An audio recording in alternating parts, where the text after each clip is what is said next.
Nice. All right, we are live on the tubes. The tubs. Please remember to silence your cell phones. And remember, silence your dick phones. You have to laugh like that for now, just from now on. Full body. Laugh just like. You having a seizure, Jerry? No, he's just really happy. He's just having a good laugh. That's how he expresses himself. Oh, Lord. Hi, guys. What's up, world? You guys are immediately on Instagram. Oh, hello. probably clicked by accident. That's the name of so it. used to just fucking on their phone. No. That's a great name of a band. We are Click by Accident. Clicked by accident. Should be the next name of our next podcast. Click by accident. Clicked by accident. I like that one. Offshoots Brewnomics. Don't take that. All right. I'm writing that down. Click by Accident? Cool. Mm-hmm. Is it click or clicked? Ed. Clicked. Clicked. Yeah, clicked by I would say accident. clicked by accident. Also, I was thinking one of the names for our next beers that we brew should be called Clunky Segway. Nice. That's a good one. I was thinking about that when we were talking about one of our more recent podcasts. Kept bringing it up. I was like, that's a fucking great name for a beer. Clunky Segway. Clunky Segway. Yeah, Put it on that's t-shirt. good. It's like a 7.5% IPA. Jeez. Uh-huh. It's gonna make things a little. It's like if clunky. you're drinking this in the middle of the day, you're gonna get clunked up. You're gonna get clunked up for If rock. It has to be 8% to be an imperial, right? Yes, sir. So then, yeah, clunky Segway 7.5. 7.5 right there. Not quite, but almost. 7.9. Just put it as close Jeez. right on the line as much as possible. That'd be good. We'll have to talk to Jesus Sean. Christ, there are like 4 people watching on Instagram. Fuck. Yeah, we'll have to talk to Sean. That'll be great. Yeah, I Yeah. know. We need to get another recipe going. Yeah. But I'm off next week, so if you guys want to call him, it'd be a good time. Sounds good. okay, we'll see. Cool. Cool Beans. beans. Thanks for getting that out of the way. I was hoping Early. to find, and fuck, we need to get a hold of it for one of these next podcasts. That PBR Coffee one? Yeah. one. I think I saw somebody in one of the groups, Facebook beer groups, local ones, that they had it and actually said it was pretty good. I don't know if it is good. They could have terrible taste. I don't know who the person was, but moral of the story is I think it's finally available to purchase here. Oh no, it was available like 3 or 4 months ago. Was it? Because I thought it took a while to get here. I've seen it. When I worked at Hayden, I I have was not seen sitting it in anywhere. our racks for a good minute. I Huh. remember that. All right. You got to go to like Walmart. Right. That's probably why I haven't seen it. Okay, Good let's point. get going then. All right. Let's see here. We are 10, episode 15 go. 87 doing our primary discussion on the Joker movie. I wanted to be like a little more wordy, but it's one word. So Mhm. there's that. On Just Joker. Joker. Just Joker. Yeah. Not even the Joker. Not even that. Just Right. Joker. Just Yeah. Joker. When you introduce me, can you introduce me as Joker? No. We will not do that. You Thank tried. you for not tried. doing that for me. But for him to just ask that. Yeah. Oh, sure. If that's what you want to be called, kid. All right. All right. Today's the 5th, 6th. It's the 6th. Says 10/6, 2019. Cool. All right. I'm ready. Okay, good. Thank you. Appreciate it. All right. Here we go in 3, 2, 1. Welcome back to another Brewnomics podcast. I'm Jared. I'm Paula. I'm Vic. My name is William. We missed you. Missed you so bad. Every time. Thanks, man. I Happy to be was back. talking to the people, not you. Talking to the Brew Crew. Ooh. The Brew Tank clan. I miss them too. You were on last week. Yeah. You got burned hardcore. You forget about me a lot though, so you know. I do not. So this week is going to be an interesting one because it's always interesting when you're hanging out with Brewnomics. Always. We watched The Joker. Jesus Christ, we watched Joker. See, it's impossible. We were literally just talking about how it's so hard just to say Joker when you refer to this movie. So we're going to be talking about that a little bit later. Not yet. We'll get there eventually. But it will be a spoiler review when we get there. So if you haven't watched Joker yet, when it gets there, just know you may want to tune out. or not. It's your life, but It's your life. You do you. you'll have plenty of warnings. We're not You- just going to pop it on you. Yeah, Don't you've worry. you've been initially warned. You'll get a secondary and a tertiary. So we're going to drink a beer first, though, because that's what we do. We drink beer and we talk about stuff like gentlemen. I'm glad Yeah. we decided to drink the beer first and then do the events. That's going to help us out a lot. Oh, you do have events. Okay. Yeah, no, beer first. Beer first. You already let's said get it. going. All right. I guess I did. Can't ruin continuity. All right. Well, I'm going to hand you the one that seems the least full. Jackass. Love you. So the first beer is part of our fresh hop series that we're doing over these next few episodes because it's fresh hop season. This is from Occidental Brewing. It is just their fresh hop pills. It is a Pilsner that is 4.8%. And that is all I got because I got it in a crowler from Cope and Ross. Whoa, cool. Let me see if I can fill in some of the deets on this one. Yeah. So, looking at the Untapped, as I usually do, this is sitting at 4.8% alcohol by volume, 55 IBUs, with an average rating of 3.89, which comes from 374 ratings. Oh, that's not too bad. Do they have any further detail on the beer? Yeah, some of it's in German, so bear with me here. Hallertauer mit für noble hop cones, an ode to Oregon hop farmers in a refreshing brew for the end of the summer that sits at 4.8 and 55 IBUs. Flavor and aroma notes include a balance of spice, fruit, and fresh flowers. You mad, bro? Nope, that's how I speak in German. I feel like Okay. whenever you talk in German, you always You gotta yell. a You little have bit. to yell. Okay. Yeah, it's passion. it's passion. Just making sure I clarified. Okay, good. Yeah. Sometimes you do. You have to. That's one of my favorite, like, recycled tweets online. That's like, tell your people you love them every day, but say it in German because life is also terrifying. And it has like I love whatever the I love you is That's in great. German. And yeah, you say things in German, it just seems scary. Sometimes, yeah. That's where I'm at. Anyways, so I got this one because most of the fresh hop ones we're going to have are going to be IPAs and pale ales. It's just kind of how it tends to go. This is a Pilsner, so that kind of intrigued me because Pilsners tend to be some of the least hoppy ones. Pilsner at 55 IBUs. That's kind of surprising. Where's Occidental from? German. I don't know actually. Cali, I would guess. Yeah. Egypt. Portland. I was gonna say Oregon. I didn't think I was. Cool. Portland. Said it. I was Sorry. pretty close. Do you think they have good beer in Egypt? I doubt it. It's pretty heavily Muslim country. Muslims don't drink, so probably don't. I bet they focus. have pretty They bomb used tea. to way back in the day. Egypt was. I mean, they're one of the first beer. Fucking help build cultures the in the world, pyramids, man. exactly. It was a lot more mead. Everything was honey. Beer, straight up beer. Straight up beer. The pyramids. It's what they gave the slaves as payment. They weren't slaves, technically, because you wouldn't pay slaves. Oh, good call. They also weren't historically. What to think? We can have this debate later. Go read your Bible. Sure. Just go read your Bible. No, I read actual textbooks. That's a problem. What do you guys think of this beer? It's got a lot of forward skunk on it, but then it smooths out quite a bit. Yeah. Pils- Go ahead. Yeah. I was going to say Pilsners, they typically do have a little bit of that kind of like English style skunk that you're going to see like on some kind of like Newcastle Brown Ale has a lot of this.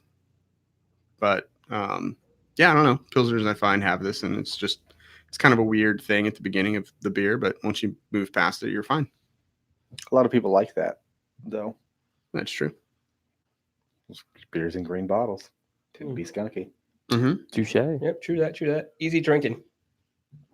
I don't think this beer is skunky. It is pretty easy drinking. 4.8%. It sits right around there. I guess. No time like the present.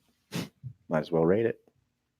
Paula, you go first. I will. Thank you. Thank you.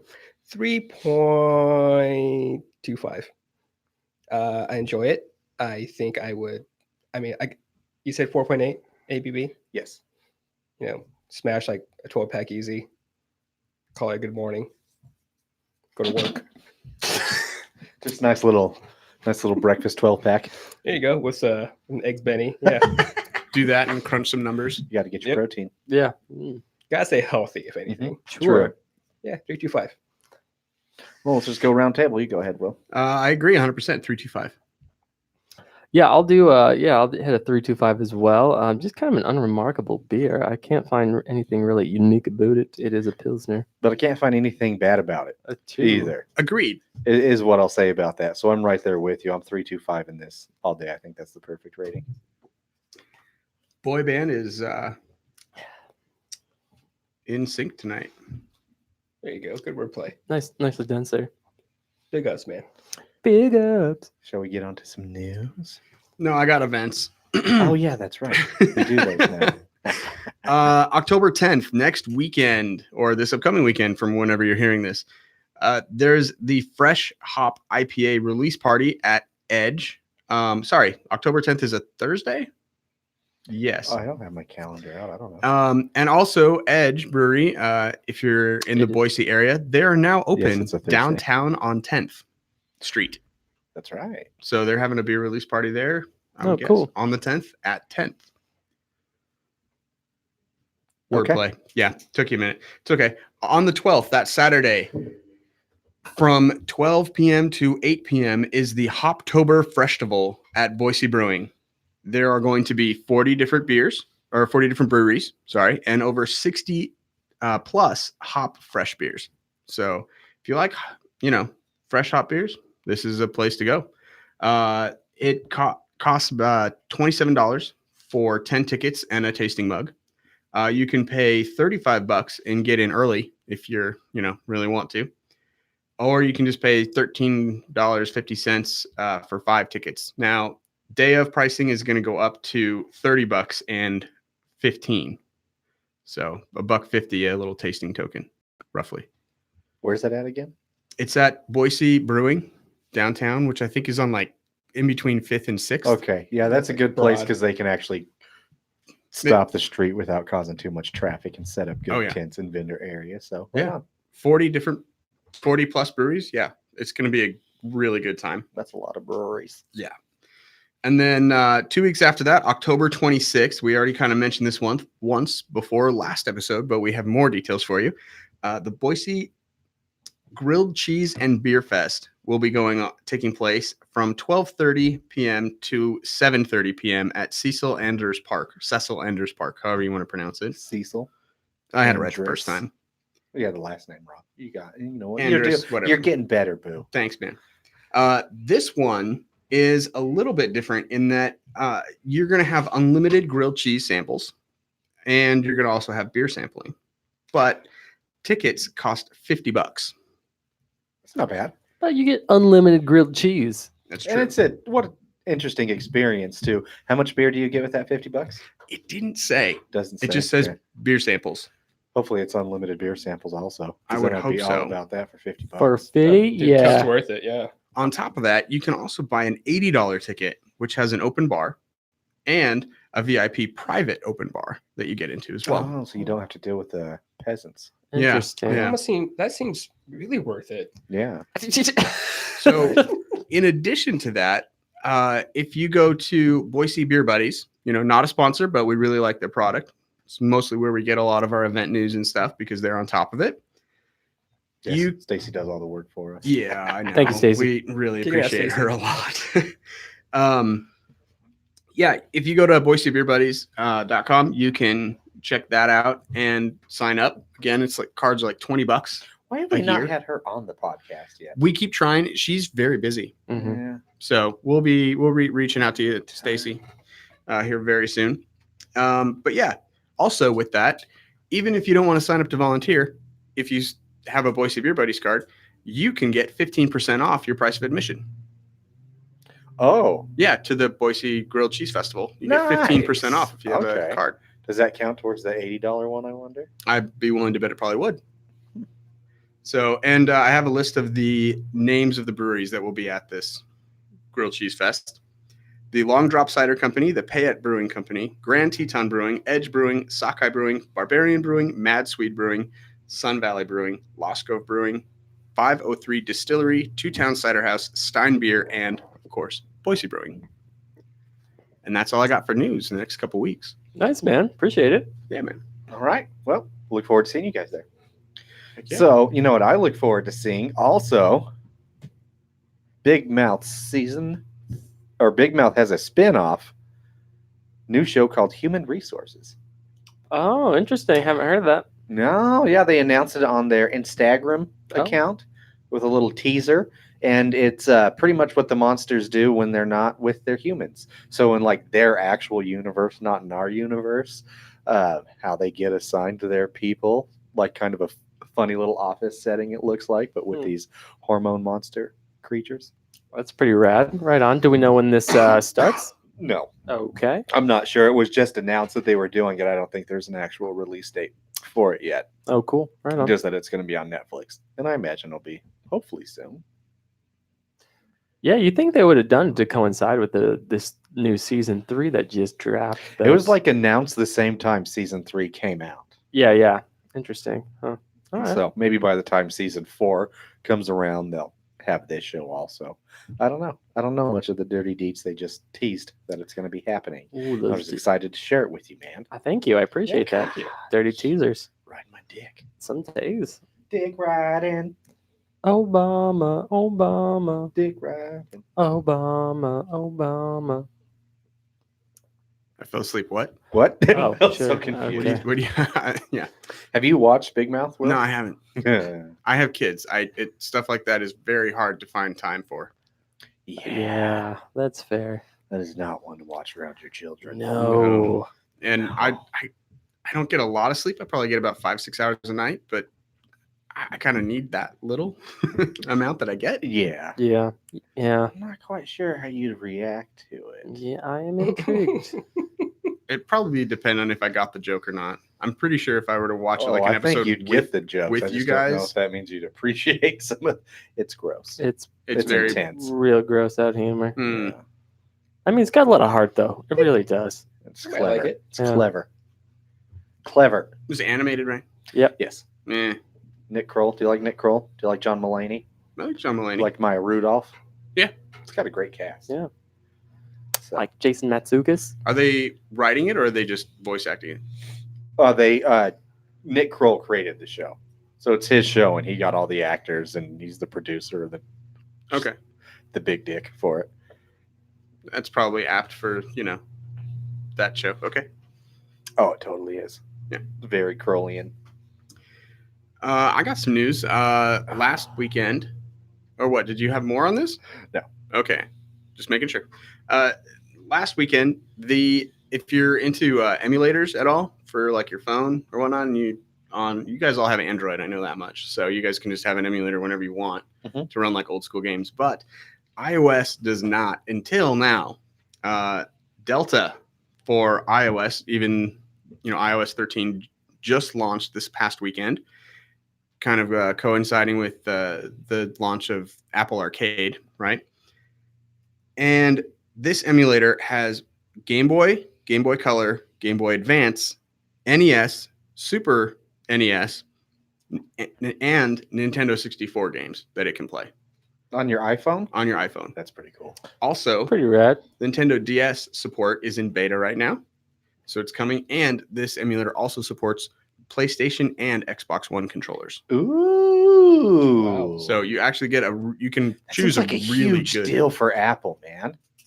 Oh, for them to add all those controller support? Yeah. Because iOS 13 now supports both of those controllers, and this emulator also supports them both. Huh. Pretty dang awesome. So yeah, Cool. it kind of turns in, and even like I think you can iOS what is it, the iPhone SE? That one will run iPhone 13 and it'll run this emulator. So I don't think it will. it'll run the emulator, and SE will run 13. Okay, maybe. I checked in on it, but yeah, it will. It's the very like minimal phone that you can get. So I know you can pick one of those up for like $50. Yeah. So Yeah, you still overpaid. yeah. I'm saying off like Craigslist or whatever. But no, I'm just kidding. But yeah, pick up one of those, and it's way cheaper than one of those little mini NES or mini Super Nintendos, mini Segas. The mini NES were only like $30 when they first came out. No. 60 bucks. No, they were 90. I know because I got one. All right. Yeah. Touche. They came with 2 controllers though. It was pretty awesome. Mm-hmm. Jared, what do you got? Anything else? So Disney's swinging their dick around on a lot of their television shows, and this is according to Variety, or not television shows, networks, including FX, Freeform, and ABC. They will no longer air commercials for Netflix, Amazon Yes. Prime, HBO, and a few other streaming services. Oh, because it's in direct conflict with their own. Yeah. Interesting. Not ESPN for some reason. They own They ESPN. own. Yeah, I was like, They own Espen. Oh, I know, but they're not banning them from ESPN, so you'll still see Netflix on ESPN. Oh, interesting. That's what That's what I'm finding interesting.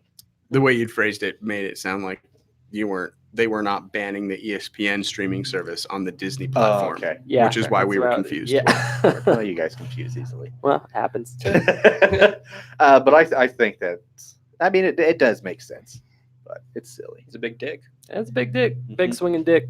Big that Disney money, swinging though. dick. But I think it is interesting how ESPN is the one they chose. It's like, it's fine. We can still play it on there. No guesses as to why? No, me either. I don't have any. I don't care. You Yeah. don't care? I don't care. Yeah. It doesn't matter. The commercial's a commercial. Yeah. Yeah. Do you think when like the NBC streaming apps come out, if there's any that is extra loud right now? Yeah. Do you want to give it a minute?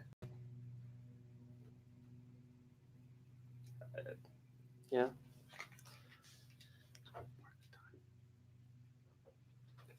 You're good.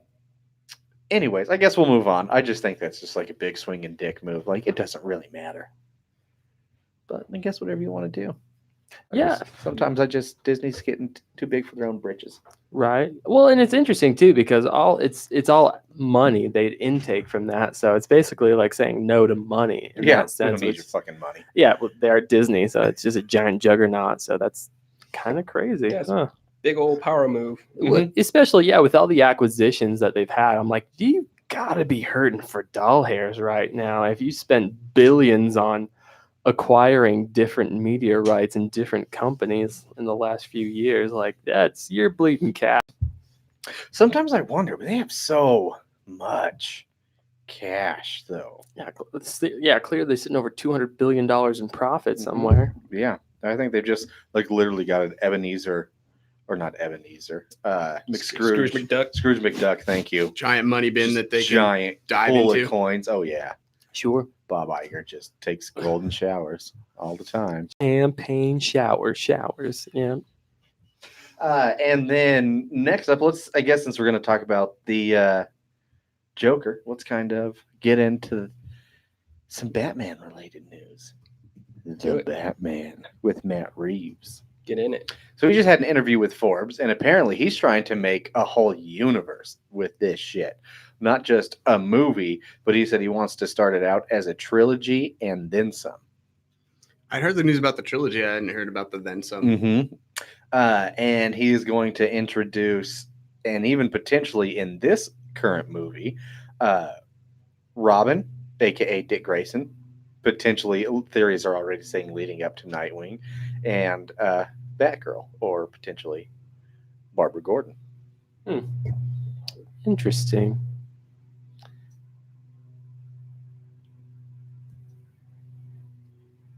It just seems extra loud today. Coincidentally, we We're- do this during the time of his yard work. So for everybody over there on YouTube and Insta and everything, we're not paranoid. We're not thinking that we're hearing choppers overhead.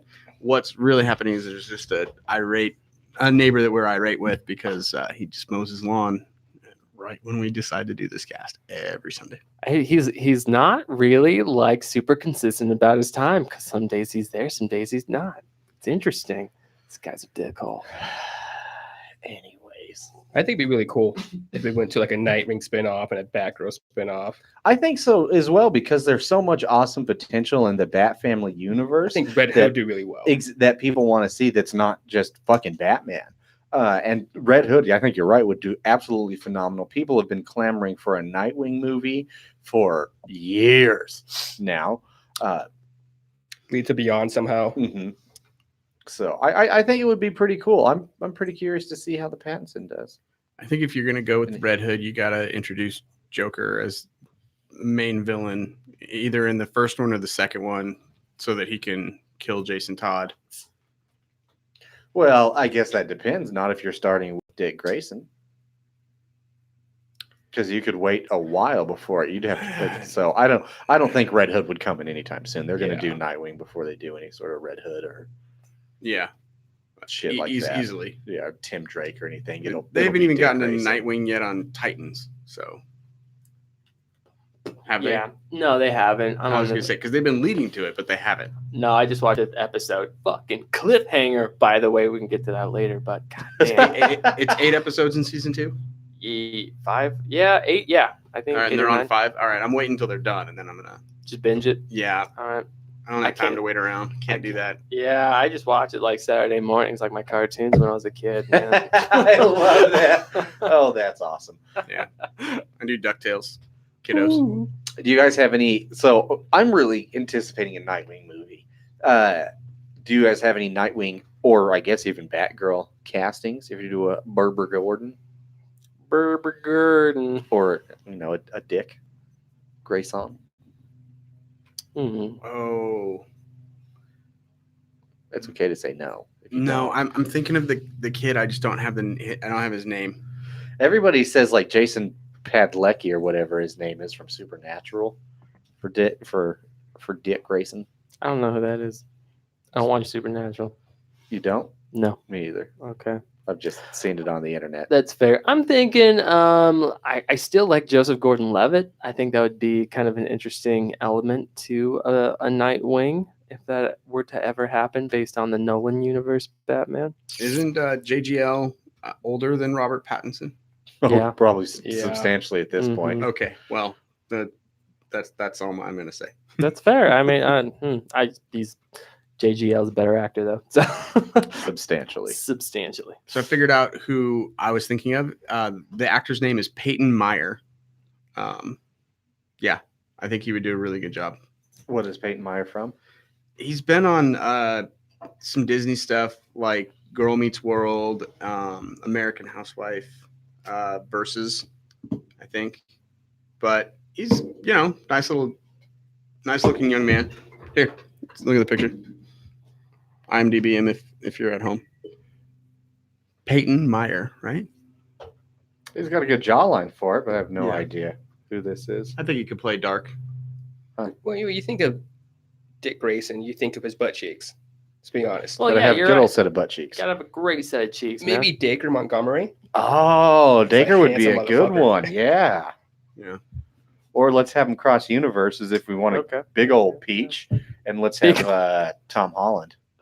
Good old I was thinking that too. Yeah. I was thinking someone that's a little bit taller. Sure, tall, slim build. Dacre Montgomery's a really good one for that. Like a really Popular good one. dude, I like you that know, choice people a like him a lot, lot. Paula. I like that choice a lot. He was in That's- Power yeah. Rangers, Red Ranger, so he knows he has the built-in That's a vocal solid. agility. He could do solid good choice. action for sure. No, I don't think I can beat that choice. Yeah, that's me pretty neither, good. man. Nice job. I concede. As Jerry's pouring our next beer, I'm going to do a little beer news here. The Great American Beer Fest winners were announced. Yay! Man, I hope we get to make it to that one of these days. I know we will, but I hope it's sooner rather than later because I really want to go. It'll be fun. It's in Denver. It's not that far away. Yeah, exactly. Go to the Great American Beer Fest, get a bunch of legal weed, legal mushrooms, have a hell of a time. Could you imagine doing mushrooms and then going to the Great American Beer Fest? Not Sure really, because couldn't. I'm not Yeah. going to do that. But that more power to you. You do Mushrooms you. get legal? It's legal in Denver. Yeah. Huh. Yeah, dude. Thanks, Joe What? Rogan. Wait, is They- LSD legal? No, just No. mushrooms Interesting. because they Okay. have therapeutic purposes. So does LSD. Well, maybe that's next. Denver gotta has start like the somewhere. nicest schools, and all of the roads have been repaved, like all of them, Wow. because they raised that much money with legalizing drugs. Down, Paula, get some mushrooms. Just go to the Great American Beer Interesting. Fest. I'll hang out. Anyways, there's too many beers to list out on like the little pages of like the printout, the PDF. There were 3 pages, full pages, small font of listed of beers that won for each different category. I just suggest you go to greatamericanbeerfestival.com. You can read all of the different entries. You can filter by state. You can filter by type. It's pretty handy little website. I'm just Nice. going to tell you guys about 4 medalists because there are only 4 that matter currently because they're the 4 Idaho medalists. Mhm. And a few of them, half of them, actually, we've had on the podcast. The first one is the Naked Sunbather from Mad Swede Brewing Company. They won gold under the American Style Brown Ale, which is a phenomenal beer we've had on the podcast, and it got tapped thoroughly. Then the Black Cliffs from our friends at Boise Brewing won gold in the American Stout style, also on the podcast, also got tapped. The ones that have not been on the podcast, Grand Teton Brewing, their Black Cauldron Imperial Stout took silver in the Imperial Stout category. I think I've had that one. Pretty sure I have. I think I liked it. This one I have not had. Sockeye Brewing, they got a gold medal for their Redfish Rauchbach. Not sure how to pronounce that. We need to find that one. Rauchbock. Rauchbach. Under the category of smoke beer. Yeah, we need to find that one. I don't know if you'd like it just because smoked. Because it's a smoked beer. I'd still try it though. You know, always got it. If it's an Idaho Great American Beer Fest gold medalist, got to try it. Yeah. I think Oregon had 16 total medals. I think they only had like 6 golds as opposed to R3. But yeah, you know, there's a lot more breweries in Oregon than there are in Isn't Idaho. that the truth? So How'd Washington do? Do you know?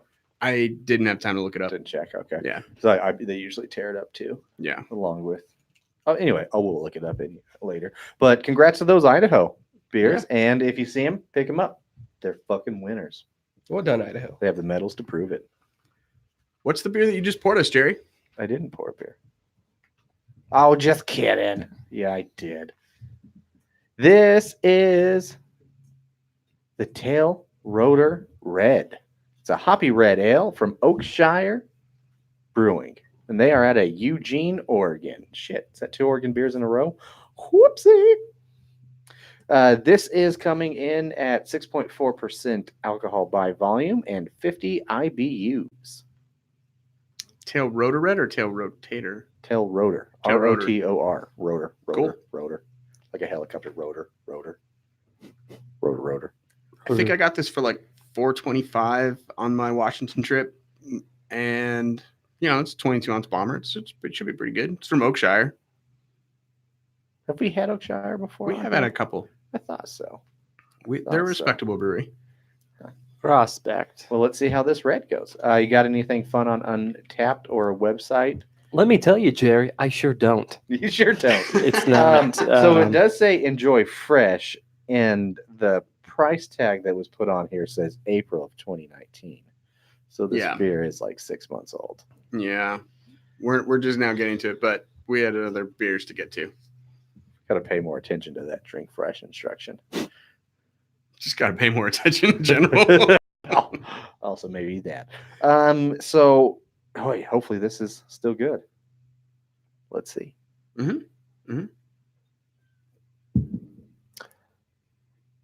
First impressions, anyone? Oh, that's right. You said, I'm sorry. I was waiting for Untapped stuff, and you said you didn't have it. So Yeah, my no. bad. It's all I have is an average rating. There was no other like additional, which was a 3.59 from 310 rating. So, especially if this beer's been out for 6 months and has only had 310 ratings, it's a little on the slim side. Well, I think it was kind of a one-off when they made it. Oh, They might come back. It's a seasonal release. Yeah. It's a hoppy red. On the bottle, it says, with its crisp malt body, distinctly balanced bitterness, and piney fruit aroma, Tail Rotor Red helps guide us on our palate's trajectory towards the extraordinary. What do you guys think about that? Does it live up? I think it does. Pretty good. I bet this would be a lot better 6 months ago. No, probably. But it is still good, actually. It doesn't seem like it's gone bad. no, I get like some coffee style notes to it, especially when it comes to the bitterness. It's very malty. Very, Yeah. Very malty. But it is good. It's not a bad red at all. I like it. I'm not quite sure what I would rate this. Like if I I have to because we do it on the podcast. But if I just like, oh shit, this is in the fridge, it got pushed back there, might as well drink it now, I probably wouldn't rate it just because it may not be fair Yeah. to the beer or the brewery. So I'm just going to give it a 3.25. Cool. Just right there in the middle. Paula, what do you think? I would love to taste this, 6 months ago, but even right now, I'm fucking digging it. I like the mouthfeel, the way it coats your tongue. Just sits very well, and I do like a little, maybe because it's been sitting for a while, but I do like the hint of just booziness with it. It does have like it. That's a good point. Well, I find it interesting that you like that because I don't. Mhm. But you can tell that it's an aged taste that shouldn't be aged. Yeah, exactly. But at the same time, dude, 3.5. Oh, okay. Yeah. Still not bad. Still not Vic? bad. Boy. Yeah, I'd give it a 3.5. It does have that like age quality that's not supposed to be aged. That's a really great way to put that. I like my reds though, and this is hitting me pretty okay. I would have liked to have tasted 6 months ago, but I'm having it right now, and I'm still not mad at it, man. I like it, and the color wise too. I just want to know, like, it has a cloudy-esque, like dark amber color. Which reminds me of the beer that we brewed for Will's birthday. Is just on the darker end of things, which is interesting. So I Agree. am finishing I up thought the same, those beers that we brewed, the ones that we did. I've got like just last couple. Like I'm down to like my last 6-pack, and they tasted similar to this. I think ours was a little bit better, had a little bit more sweet to it. But yeah, it sat about as well as this. It reached the end of its shelf life. that's fair. So I don't think reds or ambers tend to have very long shelf life to begin with. I think it's probably like 2 months. Tops. That's about it. So Not many beers you want to hold on to for a long time. It's not a wine. It's not a liquor. You want to drink it when you can. 3.25 for me. Okay. I'm right there with Jerry. Cool. And I agree with all of you that, would have been nice if we had this earlier, but that's okay. Still good to feature it. It'll go on the list. Perfect. All right. Well, let's get on to the Joker, unless you guys want to take a break before we do. Are you shaking your head like, yes, I want to take a break, Will? Or yes, I want to get onto the Joker? I think it's apt that we take a quick break, and then we'll be right in on it. We'll have good timestamps and everything. Fine. I know. We're making good time. We respect all of you, Beer Crew. All right. We'll take a quick break. We'll be right back. Peace. Cheers. Where are we at? 34 minutes. It's a good time. 2 beers down, 34 minutes, all of our news done. That's good. Thanks for watching Rachel on Facebook. Wait to you people. Wait. Blow kisses. Oh, Oh. Thinking Tacos is watching? Iron Horse. Ah, nice. Hey. Taking tacos. Anyone else? Iron Horse Brewery. I think that's awesome. I'm just proud of Thinking Tacos. T-Squared. I saw Rob. those guys again over at Mother Earth's release party that they did of that fresh hop last yeah? weekend. They're great, man. They're good times. Yeah, dude. They said hi. And they're doing well. Meow meow? Meow meow. Mjolnir? Minor? God, I spelled when she says meow meow. I'm like, God, just fucking say. It's not hard to say. Say the name. Just Mjolnir. You do that? Yeah, I kind of have to pee. You can leave that open. Yeah, I knew that you were going to have to, and I wanted to reread my notes that I took. Evie! Daisy! My doggos. Puppers and doggos in the house. In the hizzy. Did you hear that Snoop Dogg was like in Ontario like last night? Had a big party. Yes. Because he helped launch a new cannabis. Hot Box Farms opened a Yeah. branch in Ontario. So yeah, for their grand opening party, That's Snoop Dog Loop. came on. I feel bad for that guy. He just lost a grandchild.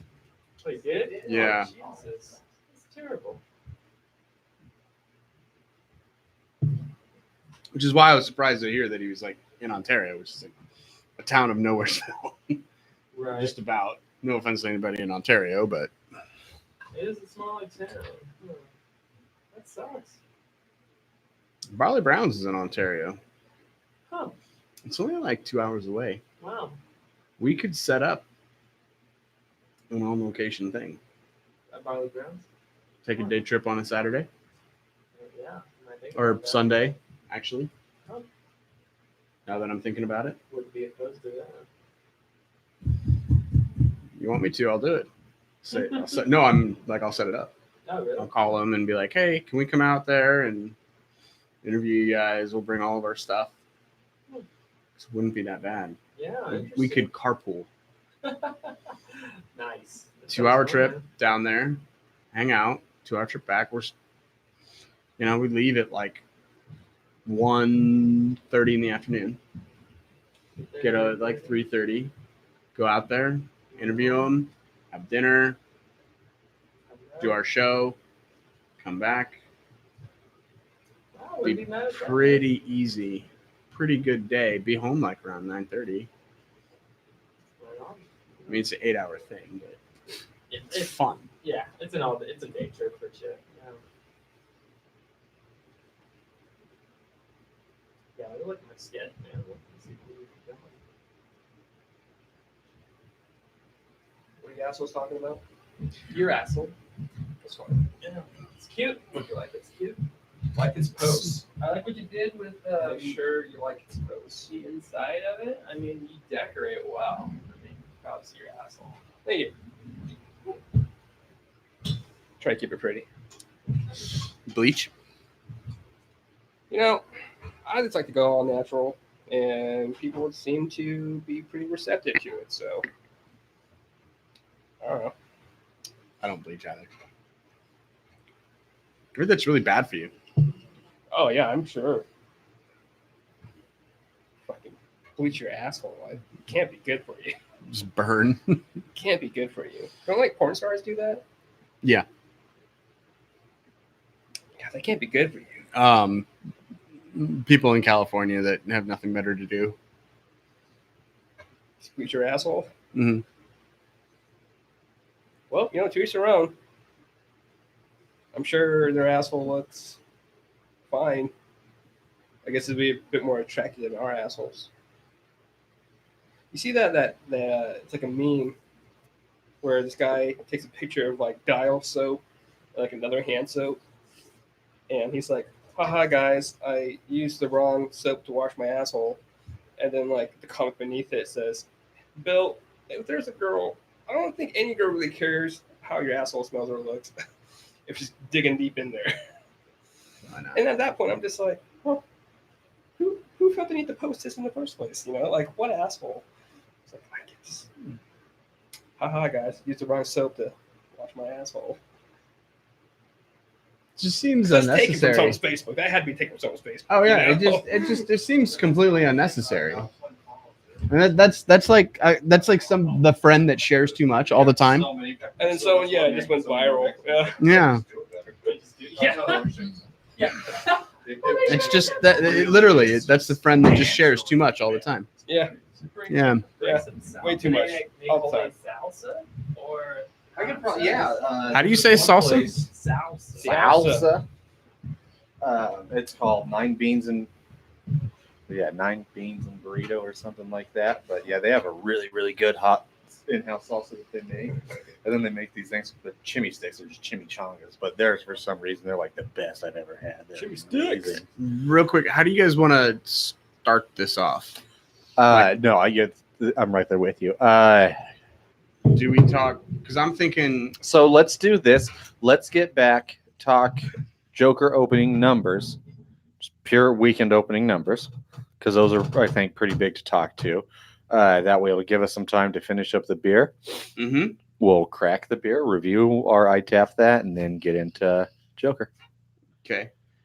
As far as Joker, I'm thinking after the numbers, we go just kind of a little bit about the character, and then thoughts on the movie, spoiler thoughts on the movie in case there's anybody else left that doesn't know. And then maybe to wrap it up, rank the Jokers. Okay. If you want to, do you name want your favorite to? Joker? Yeah. If you really want to do something like that, Yeah. I don't know if I can rank like every Joker.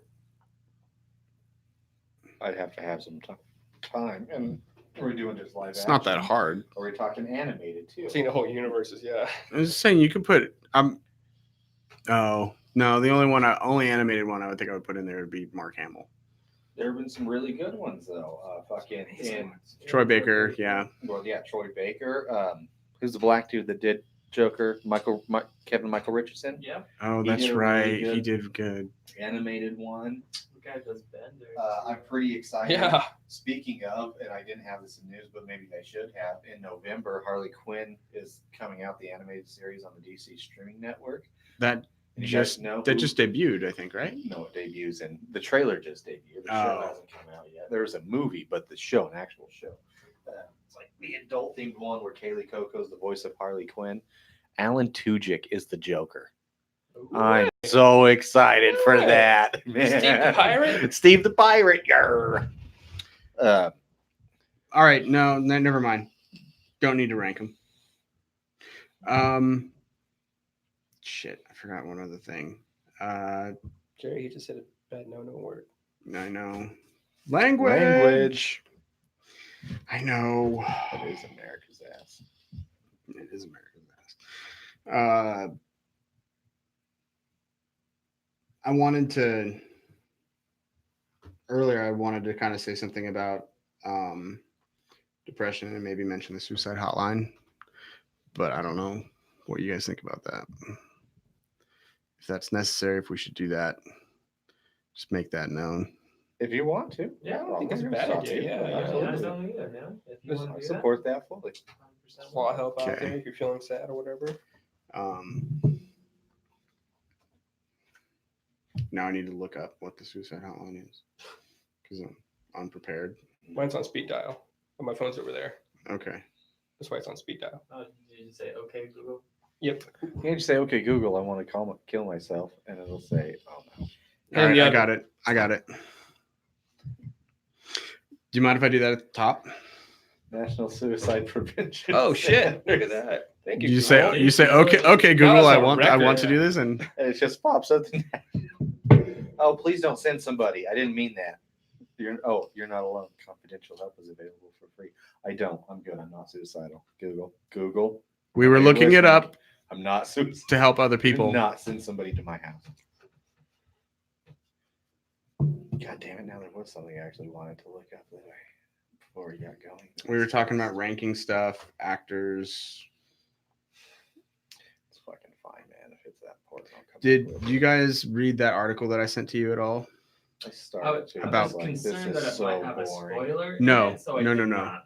Okay, no, I would never do that to you guys. I know. I'm just saying. No, Paul Dini wrote a book called Dark Knight: A True Batman Story about how he kind of battled depression and everything. And in it, it's really interesting because it's illustrated like a comic book, and in it he talks to like the different Batman characters, I guess, and he has a conversation with Joker actually. So Whoa.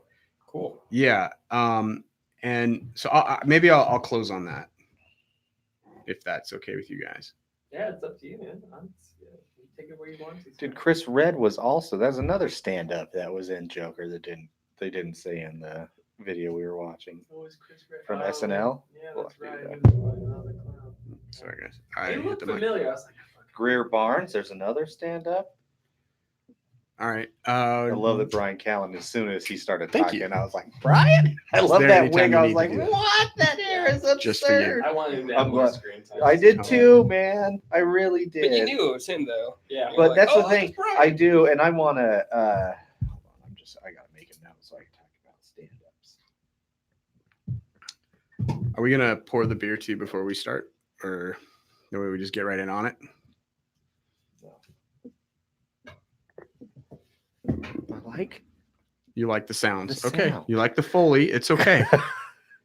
It's I okay. don't know how many times I have to say that. The answer is always no. I like Should we the sound. end these and restart these? You can, sure. Because they Yeah. always end like. All right. We love you all. We're just gonna restart the stream real quick. What he said, what he's doing. That just means I want to fuck every one of you watching.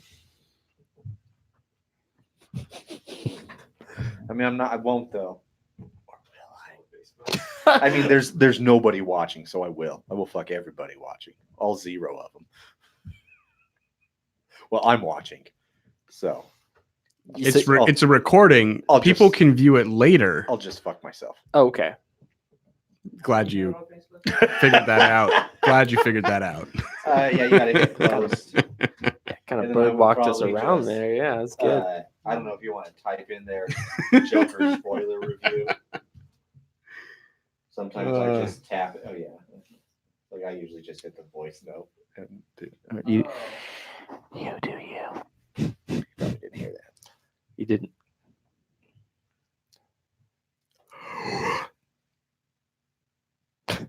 Spoiler review. It's like it sounded like if I played like an exhale in reverse and then I went like it's just And then hit the. I know it's all right. Like that. It's pretty slippery.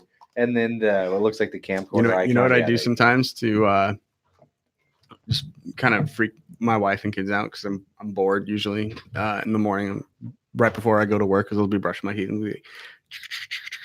and I'll just start going.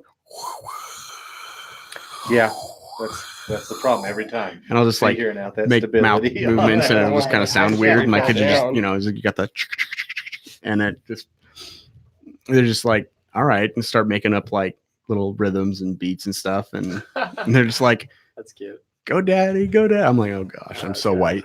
Oh, I'm so man. white. No, that's fun, man. I'm glad But- that's a good time. On Instagram. I don't Just know. Watching. Hi, Who? honey. Jazzy beats. I didn't hear what you said. Honey bee eats. Oh, Oh, cool. Whomever. Thank you. that's that. I just assume every time it's on accident. Whoops. It's Who are that Who are these fucking guys? clicked by accident thing. All right, I'm ready whenever you're around. They're just going through everybody's stories. You're getting your Yeah, we're getting all of our out. get all the white man gasps out. Our short breaths because we've got high stress. You doing okay? Yeah, that was just bothering me, so I just took it away. It like occludes like 30% of my vision. I'm just done with it. Well, hello there. All right. It's nice that you can see me again. Yeah, I know, it's nice. Oh, thank you. Okie doke. What are we doing? Okie dokie artichokey. Easy Okie peasy. lemon dokie squeezy. weenie strokey. One of my favorite memes was when I was a kid, everybody told me life would be easy peasy lemon squeezy. It turns out it's just difficult, lemon difficult. Cool, man.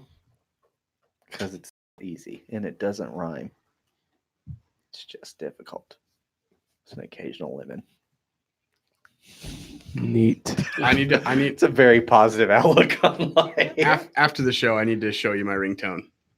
No, I'm cool. No, it's a whole lemon rant thing. It's from the video game Portal 2. Gotcha. Still cool. Okay, well, let's get back into this thing then, gents. Who's bringing us back? Who's got the opening numbers? I got them pulled up. And you're bringing us back. Looks like Cool. you are. All right. As I was like, yeah, I have the technology. Jerry, like, step forward if you want to do this. And we I like mean, I lean knew forward, you and we did just- because yeah. you always do. So that's why. Leading. Noise. All right. Yeah, let's do that then. Okay.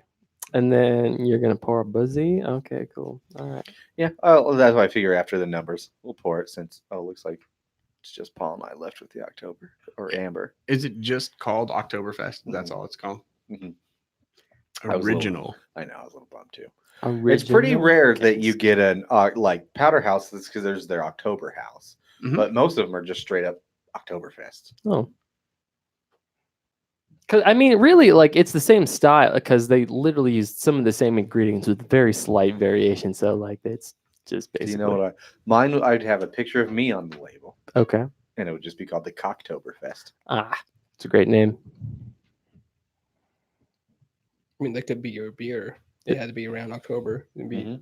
Jerry's Cocktoberfest. Yeah. Yeah. Brewnomics presents Jerry's Cocktoberfest. Cocktoberfest. Yeah. Exactly. I like it. Brewnomics Brewnomics presents. Yeah. Be like, this is going to be like a subline of Brewnomics. It's not going to be part of the main line. We are affiliated, but kind of. Kind You of. just let them use our bottling line. Oh, god damn it. Oh no. Droplet down. Okay, we got to get this going again. All right, I'll bring us back. Coming down in 3. Homebrewed only, but yeah. Oh, goodness. All right, coming back in 3, 2, and 1. Hey, everybody. Welcome back to the Brewnomics Show. Hope you enjoyed something. Hope you learned something from that last little bit of a break that we had. So, we are getting into the Joker movie review, but first we want to get into some opening box office numbers. So, you guys will be pleased to hear that Joker delivers the largest October opening ever, sitting at $93.5 million. And this is coming from B to the Ox Office Mojo. Yeah, I heard that too. Largest ever. Opening day was massive too. Largest opening day and opening weekend. Absolutely, especially from an R-rated feature. So, and that's just domestic. We have a global a global input of $234 million. So, Wow. So it's that's already made its budget back and then some. 100%. Yeah. Do you guys know trivia time? And if you know, Vic, don't say it because you may have. What did it beat? What was the previous reigning champion for an October release? Ooh, I actually don't know this. Halloween. Oh, you don't movie? know? Okay. Read this. It was an October release. one. It is not a Halloween movie. It's the other movie's rated R. I know that much. Debbie Does Dallas. Was that in Backdoor October? Sluts 9. Backdoor Sluts 9. I believe it is rated R. I'm not entirely sure, but I think you're correct. The other hint I'll give you, it's not terribly old. It's actually fairly recent. As recent as last October. What? And it's also a comic book character movie. That's all the hints I'm giving you. And the loser. Oh, wait, damn it. It's not Suicide Squad? That wasn't rated R. Oh, you're right. Like I said, I'm not 1,000% that it was rated R. I'm not sure I can back you on that one. I'll fact check it while you guys think about it. Deadpool. Maybe I read a No, different. That a different- was rated R, but it was a February release. Yeah, that was a February release. That is the number 1 R-rated release. Is Deadpool 2, right? I'm pretty sure. Weekend opening.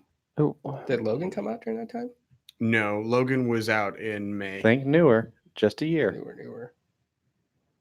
Newer comic book movie. I don't know. I just did. I give up. and it was I'll rated- drink here. I don't think it could have been rated R if it was not Deadpool or Logan. IMDb is not saying the rating. That's weird. Maybe I'm not seeing it.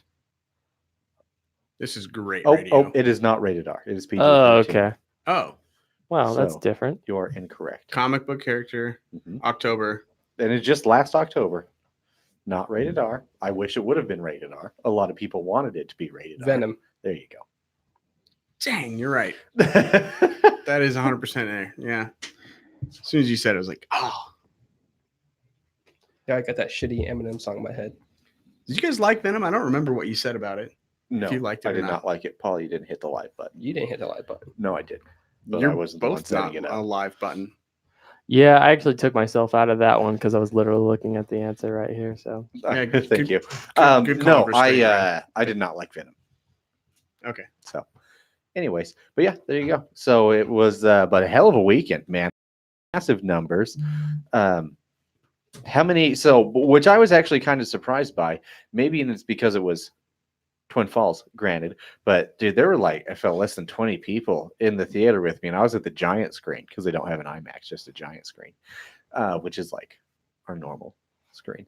Yeah, I was gonna say. I was like, this is giant. It looks like a normal Did you have to one. drive your car right up to the thing and I wish. clip it onto your antenna to hear the audio? No, but I did have my pocket knife in my pocket like always, and I had to put it back in my car. Because they were police outside. There weren't police outside. It was just a normal like security guy Yeah. on there. But yeah, he was like, "Sorry, we can't have pocket knives tonight. Please put it in your car." And I was like, "Okay." And it was fine because I didn't have to get back in a long line because there was like nobody there. And I know it's not just Twin Falls because I also have seen a fair amount of opening movies there, and they were pretty busy. But maybe it's just Joker or something. What was it like in your guys' theaters? I know Vic and Paula, I couldn't remember your name for a second. Paula, I was like, I've only known this man for almost 20 years. What is wrong with you? Are you having a stroke? It's actually Maybe. Richard. Yeah, Paula doesn't call it dick pic. He calls it a Richard photograph. Because he's old school like How that. was your guys' theater experience, and how was yours, Will?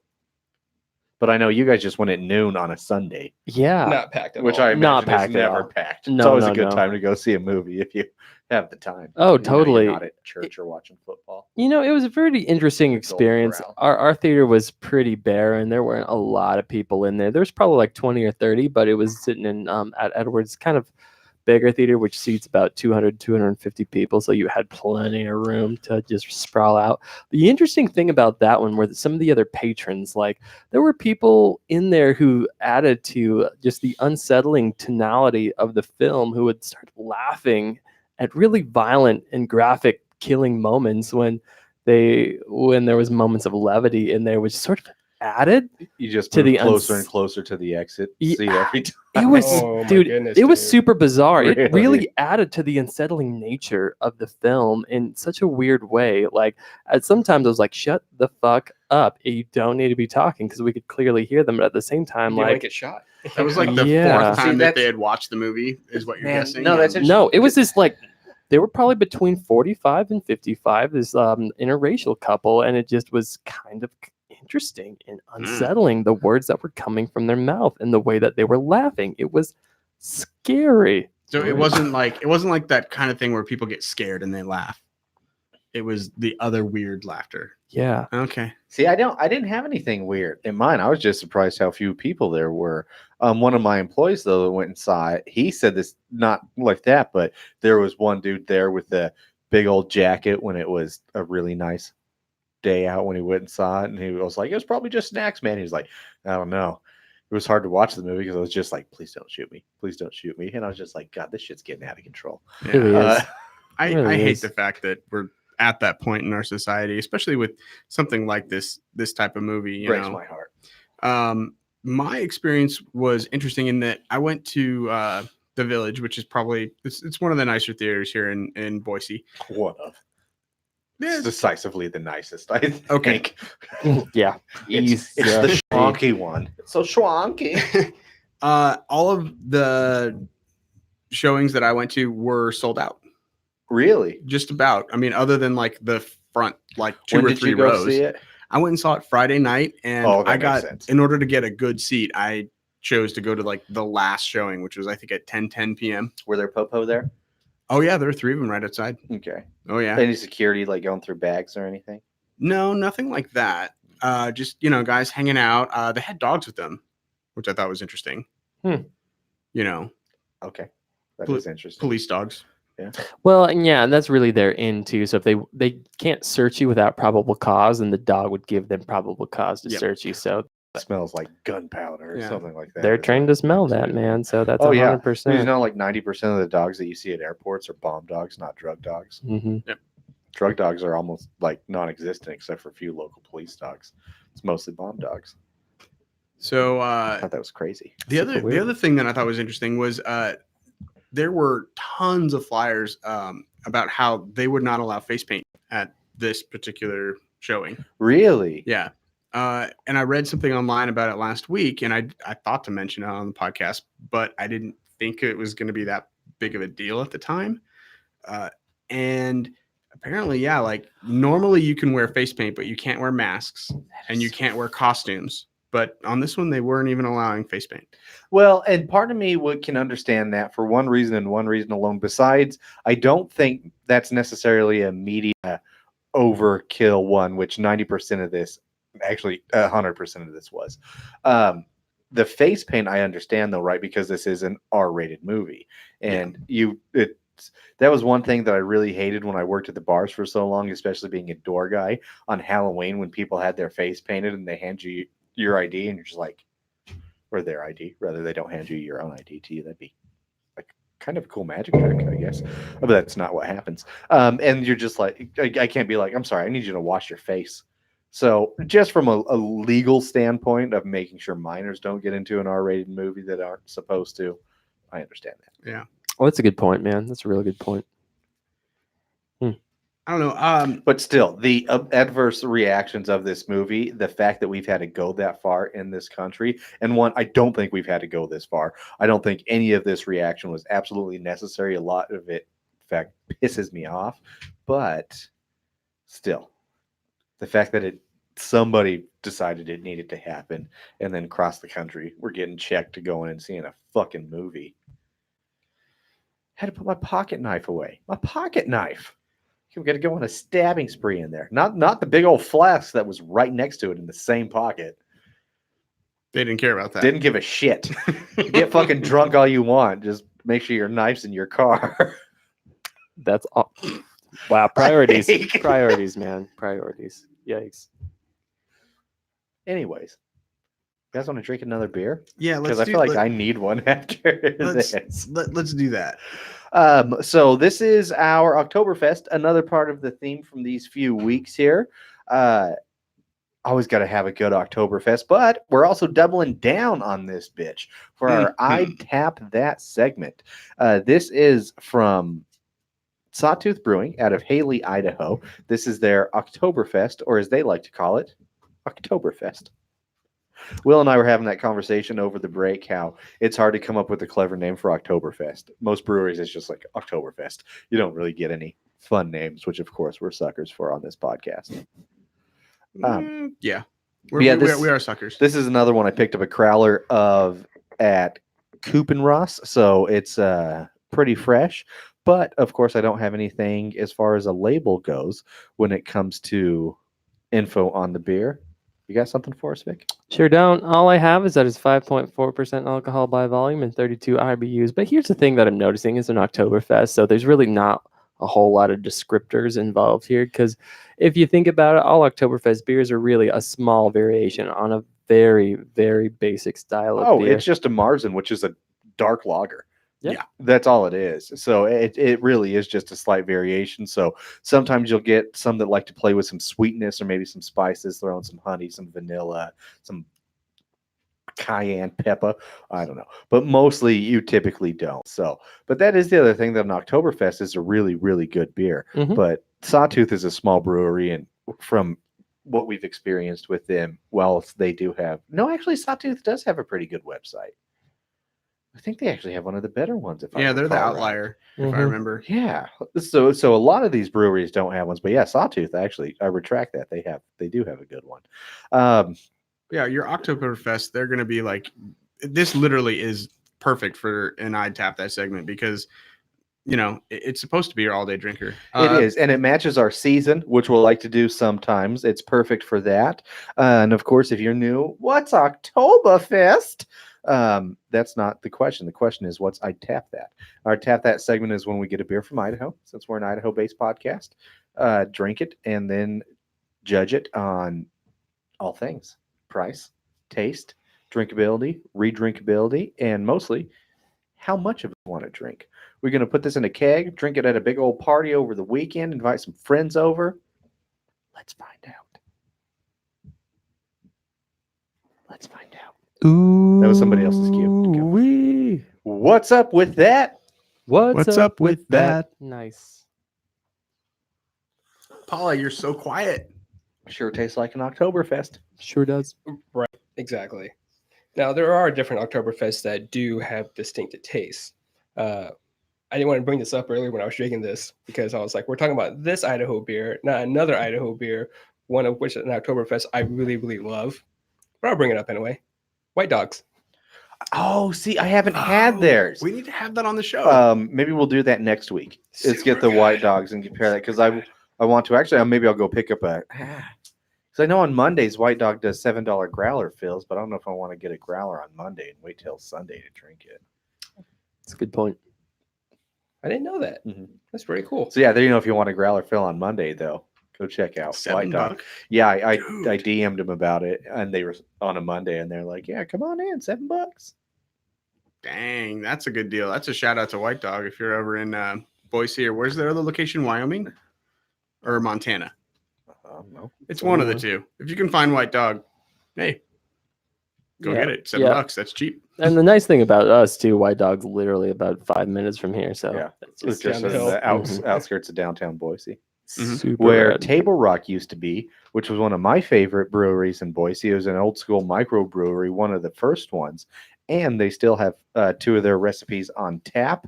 The Table Rock Brown, which is my all-time favorite brown. They still have that. Yep, they kept the recipe and they still have that. And I can't remember what their other one is, but most importantly, you can still get the Table Rock Brown.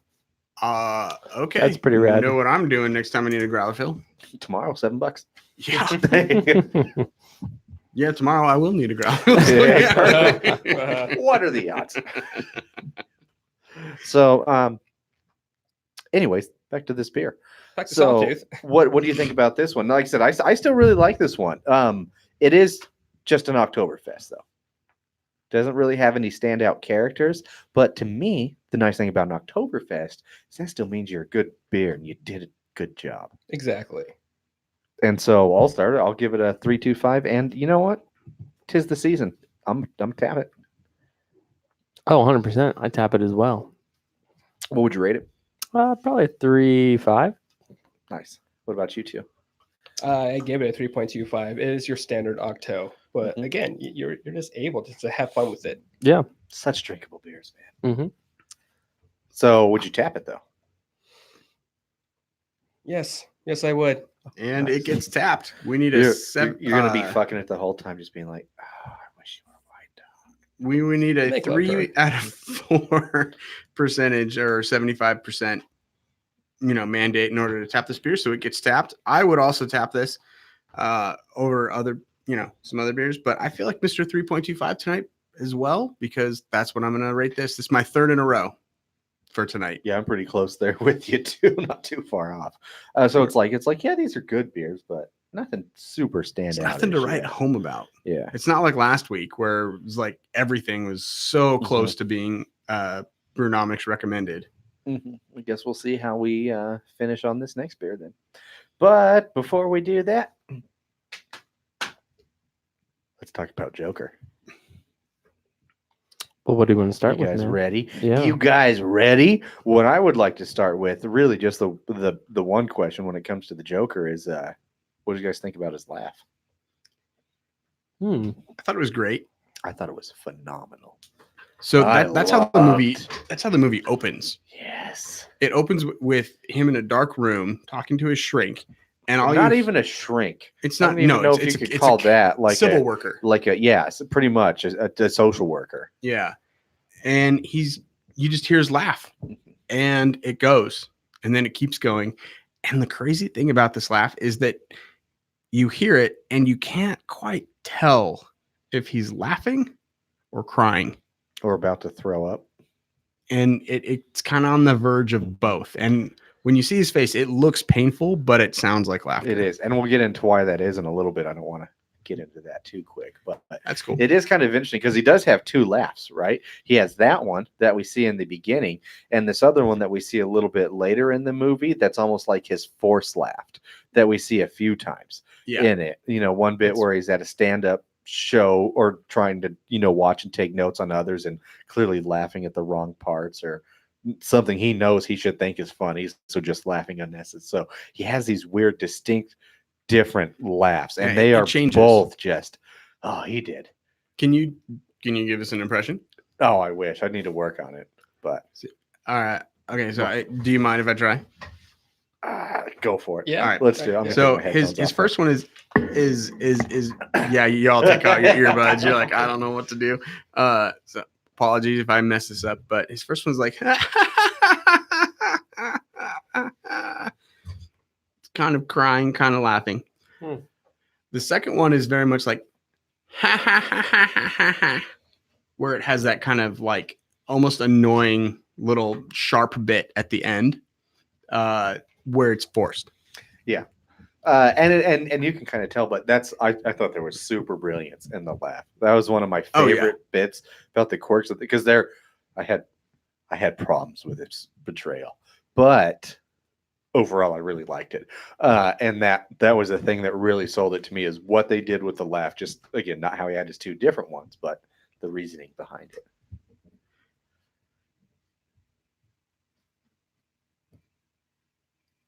I have one other note here, but real quick, I'm so sorry. I need to interrupt us because I forgot. Just knowing the nature of this film and how dark it is, and we even mentioned that some people like, why would they have cops out at the beginning or outside the theaters and all that stuff of this movie? But depression is a real thing. This movie deals a lot with it. If you've ever kind of felt that you've been depressed and maybe even a little suicidal, it is not too late to get help. I've been through suicide prevention training myself, and it's a real thing. And there is help out there. I mean, just call the hotline. It can save your life. So yeah, that National Suicide Prevention Hotline is 1-800-273-8255. And they're available 24 hours a day. If you need to talk, call somebody. If you can get a hold of us, we'll listen to you. But professional help is available, and go find it because, yeah, taking your life is not the answer. Asking for help is not a weakness. It's one of the strongest things you can do. Hell yes. Thank you, Jerry. All right. Sorry. Now with that out of the way, That's okay. we'll continue. So that's one. And then the other thing I want to say with this movie, Joker, was heavily inspired. At least I think it's heavily inspired by The Killing Joke. They took, again, a few things, but if there was one story that really did it, I think it would be that one. That was kind of my thought from the trailer, and after watching the movie, definitely. And one cool thing about The Killing Joke was Joker, or as they called him in this one, Arthur Fleck. Yep. Was a stand-up. He was aspiring stand-up, wanted to be one, and this movie had such a cool, subtle shout-out to stand-up comedians that I didn't know that they would have, and I really appreciated that because that's one thing you guys, if you're longtime listeners of Brewnomics, we've had a few episodes dedicated, 2 or 3 at least, specifically to stand-up comedians. Yep. We fucking love it, and they've had stand-up comedians on the show. Yeah, they did such a good job with the shout-outs onto this one, not just or the respect to stand-ups on that one, not just him wanting to be a stand-up, having his own bit, but bringing in legitimate stand-up. So, they had Brian Kalin was a really good one in there. Lee Gill, the little person, he's an actual real stand-up. He's super hilarious. Of course, Mark Maron, when he was in there, doesn't get much better than that. God, who else did they have? Hold up. I got more. I got a list. That was just who I could think of off the top of my head. Oh, Gary Gulman. There was another one. He was one of the big clowns. Chris Redd. You may know him from SNL. Greer Barnes. Yeah, just Peter Benso. A lot of stand-ups in that. So You think that comes from just Todd Phillips, and his just knowing of people? Probably. And I think it's Todd Phillips has this, I don't know, I love his director style. He always tries to throw in weird little nods like that in his movie. And I think that's a super cool nod. Absolutely, man. Stand up. What do you guys have as far as beginning thoughts or anything on the movie before we get too nitty gritty? Well, I think in general, like you said, the grittiness of the movie Mhm. like, from the get go, it's just like, fuck, like Yeah. the tone is already set, Mhm. and you go through the entire movie just with that mindset, like this is, damn. The setting is what 1970s Gotham, which is like We get a late 70s, early 80s vibe. They don't say for sure. there's a trash strike going on. Mm-hmm. A lot of businesses are going out of business. Yeah, very kind of depressing times. Like I think is A kind lot of of turmoil in Gotham Yeah. City for sure. a lot of the rich getting richer, the poor getting poorer, Mhm. kind of stuff. They're cutting funding, throughout the city.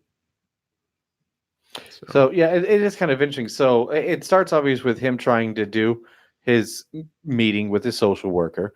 He's trying to get a job, a stable one. Then he's out there's a business going out of business, and he's doing his sign work for the going out of business dance. And that's kind of we see his first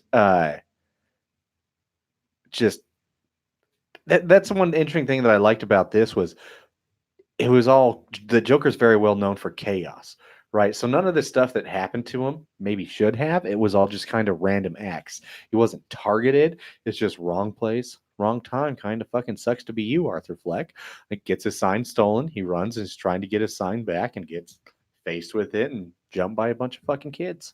Well, absolutely, yeah, and that's where it speaks to the idea of the Joker and like the dichotomy between Batman and Joker. You're just one bad day away from being the Joker. Exactly. A lot of the time. Exactly. So, and then of course he gets home. He has a relationship where the thing that seems you can tell that's one thing that I really liked about the way they started this movie was you really empathize for Arthur Fleck. Mm-hmm.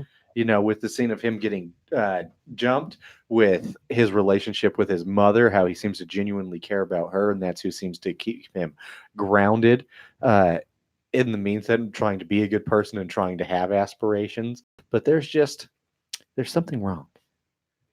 Yeah, I mean, I really do feel like they nail the idea of depression and Mhm. mental illness in this movie. I think it was so much more than just depression, though. Like it was a dark look into mental illness Entirely in good ways. I don't mean that negatively. Well, there's a line, and this is in the trailer, but there's a line in Arthur's notebook that he has about it says something like, the worst part about mental illness is that other people to expect you to behave like you don't have a mental illness. Mhm.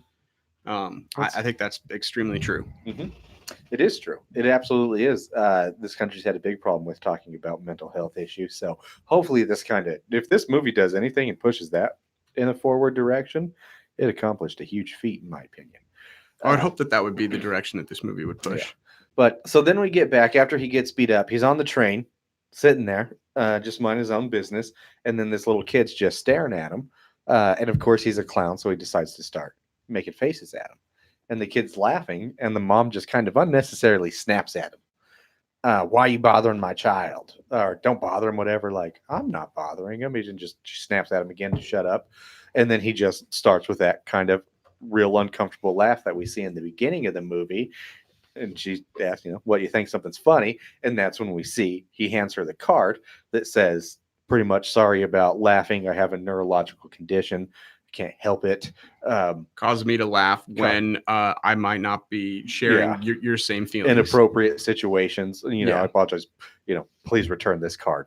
It's kind of like a oh fuck moment. So the way they made that laugh like a legitimate neurological condition, which you do find out later in the movie is a legitimate neurological condition. Love it. Love it. That aspect of the movie I thought was fucking brilliant. Straight brilliant. One of the. I also think it's a callback even to one of the title of the comics. The man who laughs. Mm-hmm. Oh, absolutely. But and maybe it's something that I don't know in the comics. I don't know if like the Joker, he just always kind of seemed to be this, kind of maniacal person. Obviously, he laughs. He's a clown. That's part of his gimmick. But I've never heard of anything of it being caused because of like neurological reasons. Yeah, straight up Head brain trauma. Something like that. So I just think that's such a cool twist. I really like that. Definitely gave a lot of rationale to that laugh for sure, which I was like, okay, and all the right. things that it progresses within the story also is just, I thought a brilliant way to do it. Agreed, man. Absolutely. I have a comment, but I'll save it for when we're truly in spoiler Oh, territory. we're deep, We're- dude. we're It's deep, spoilers. It man. says that it's. Oh, okay, good, Yeah. good. If we're totally in spoiler territory, Get to then it. awesome. Spoilers. I thought it was amazing how he laughs at the inappropriate moments, but right after he's done killing somebody, he's like the most calmest person ever. So that was kind of Yeah. interesting. So that's a good segue, kind of a clunky segue within the laugh. But after another bad day, he essentially gets fired from his job, which I was hoping we could kind of. We'll transition to But I guess we could get into this because clunky segue. it doesn't. This movie doesn't necessarily have to be chronological, which is kind of an interesting thing about it. Well, and we need to talk about that later. Yeah. But that was one good way. So obviously, after the first time he gets jumped, one of his fellow clown homies gives him a gun, says, "You need to protect yourself. It's on me. If you want to pay me back later, we'll figure that out. But, don't get beat up by kids again." Pretty much is what he was saying. So it was both like a sweet and sketchy moment at the same time, which was, again, a lot of the ways this movie juxtaposed itself was genius.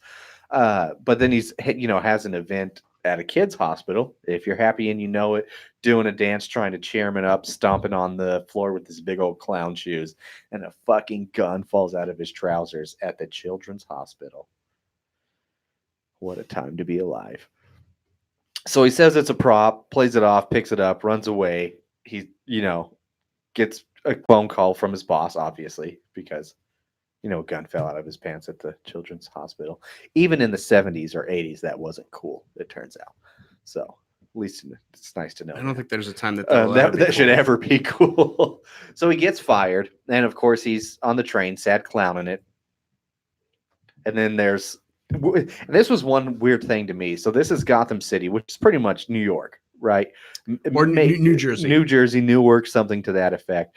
Batman v Superman tried to play it off like Metropolis was New York and Newark was Gotham. But if it's just Gotham, I think we're getting like Hell's Kitchen, actual proper New York City, all the weird little suburbs and Queens and Bronx and other bits. Chelsea. So yeah. that's kind of how I've always thought of Gotham by reading the comics. Metropolis has always been Metropolis more is of a like stand-in for Chicago.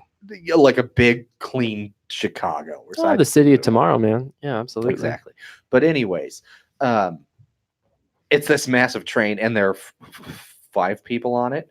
There's Joker, this random beautiful woman on there trying to read a book, and these 3 drunk assholes that work for Wayne Enterprises. So they're, of course, harassing this girl, throwing fries at her. She's trying to ignore her or ignore them. And then Joker starts. He's uncomfortable, or at this point, Arthur Fleck. So he starts doing his laugh. He didn't mean to. They do a weird jaunty tune, come over, say what's wrong with him. And he tries to say, "I have a condition," reaches to get his card. And they just start beating the shit out of him. Savage beatdown. Another beating. Savage beating. It's like you just got mugged 3 days ago. And poor guy. But he has that gun on him. So when he's down, he pulls it out, shoots one of them, kills immediately, shoots the other. Then the third guy runs off.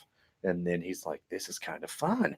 Follows him and murders him. And you're right. It was this weird, just like you said, Will, like made him feel calm, made him feel normal, like almost brought him back to like, well, at brought that him back point, to balance. And I don't think he was like, "This is fun," and he ran after the guy. I think it was more malice and rage at that point when he was chasing down the last guy. Sure.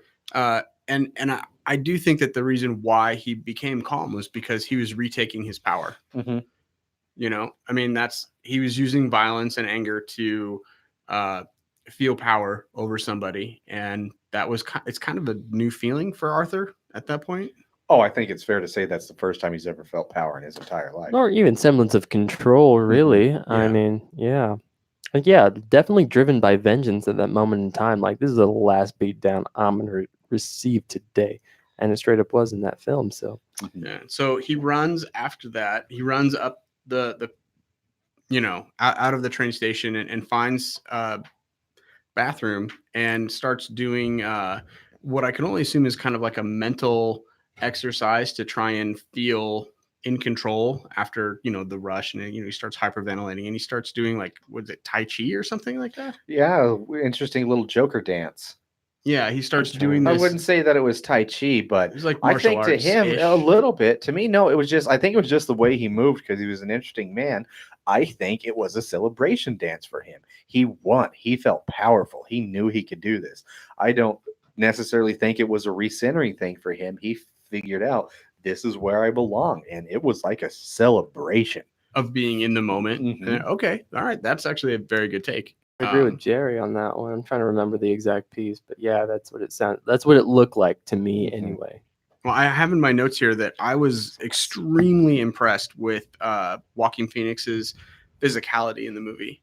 How he Um, lost 50 pounds. You can see his rib cage. Like Jesus. he's shirtless His in this movie a clavicle, his lot. shoulder, like unnecessarily, the way his shoulder blades stick out. Oh man, it was. Yeah. I mean, it looks like. I mean, and his shoulders are purposefully turned in a lot of the scenes, and it just looks almost like it's almost like a hunchback because he's got like almost no body fat on him, and there's bruising and other stuff from the beatdowns that he's taken. And dude, the physicality that Joaquin Phoenix did in this movie is insane.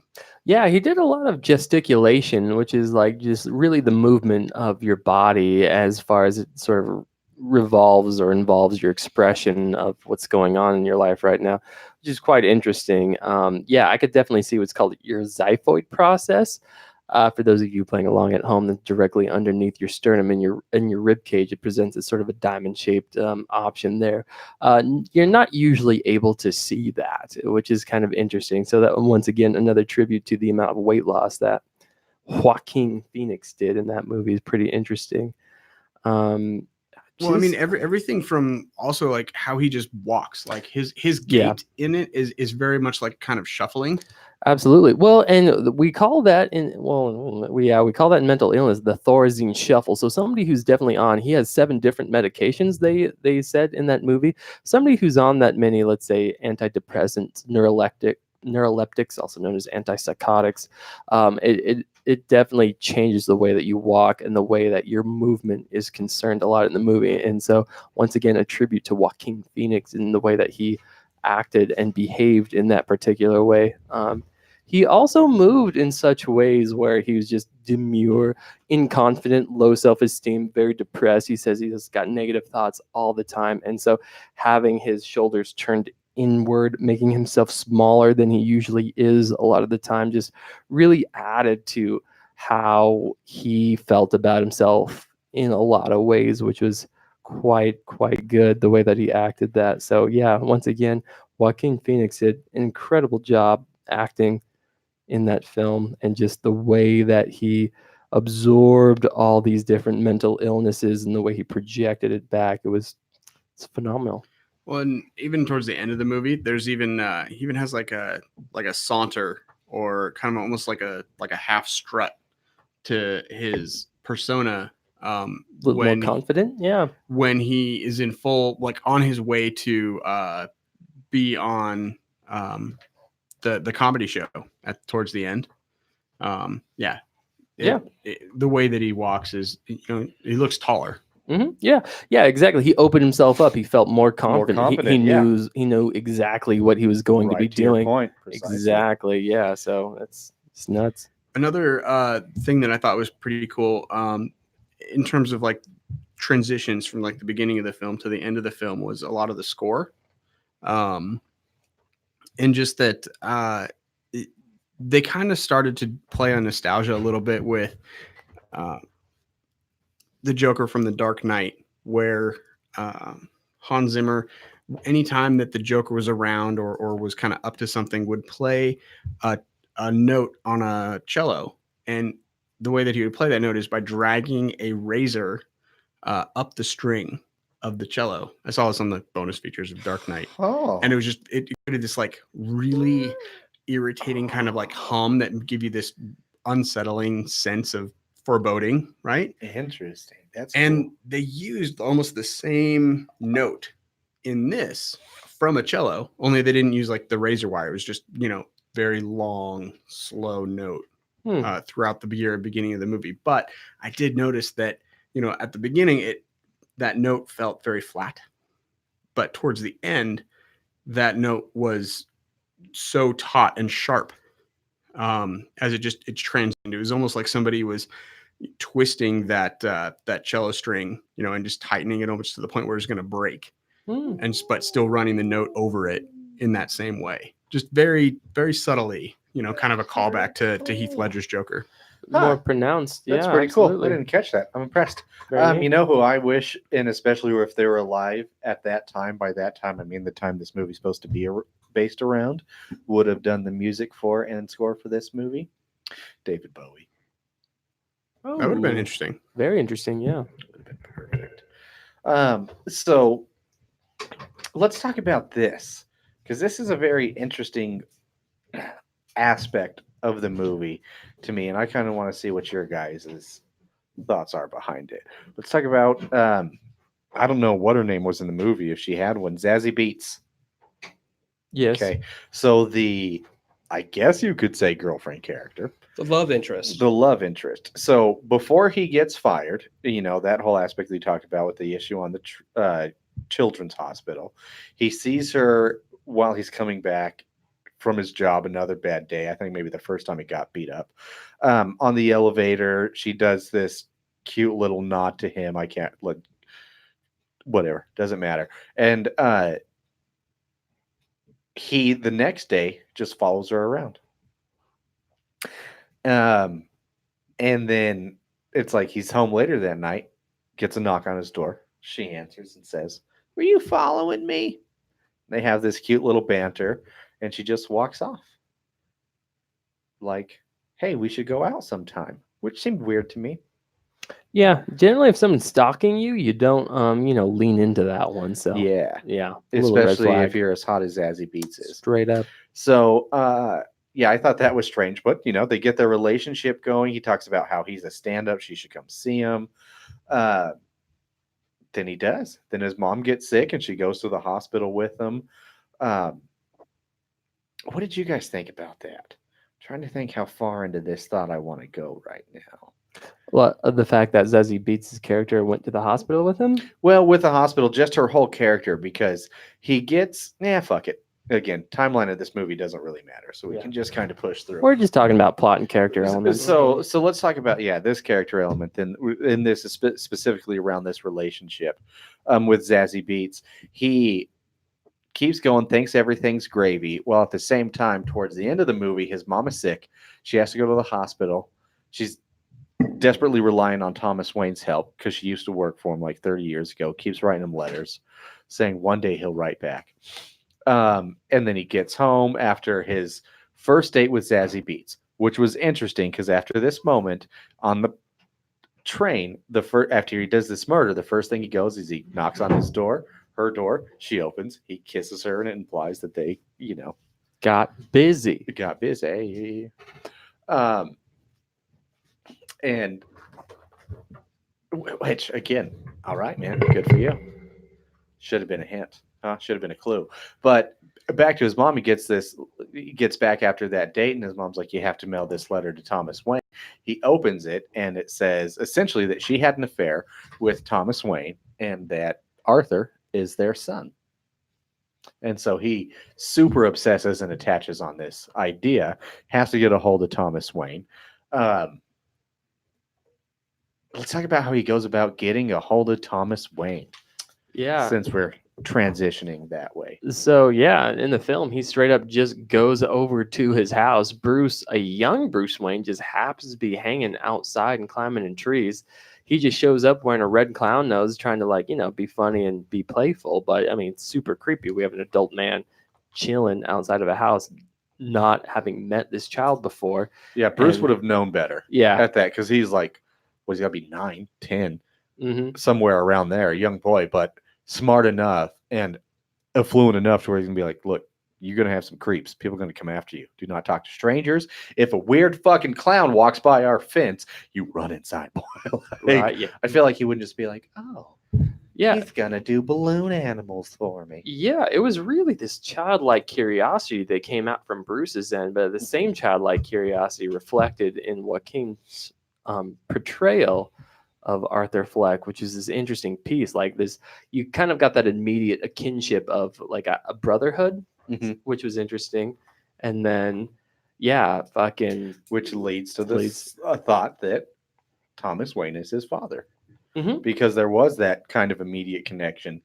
And then, you know, he kind of gently reaches through and makes Bruce smile yeah, by he's sticking his thumbs uncomfortably far in his mouth. yeah, he is touching and fucking manipulating physically his face. Who fucking does that? That's Inappropriate. through a fucking bar, steel fence, and then Right. oh my god! And then, of course, Alfred comes out, kind of shoos him off, or tries to shoo him off, but then he says, "I'm Arthur Fleck, Penny's son," and he goes, "Oh, that's you. that's you.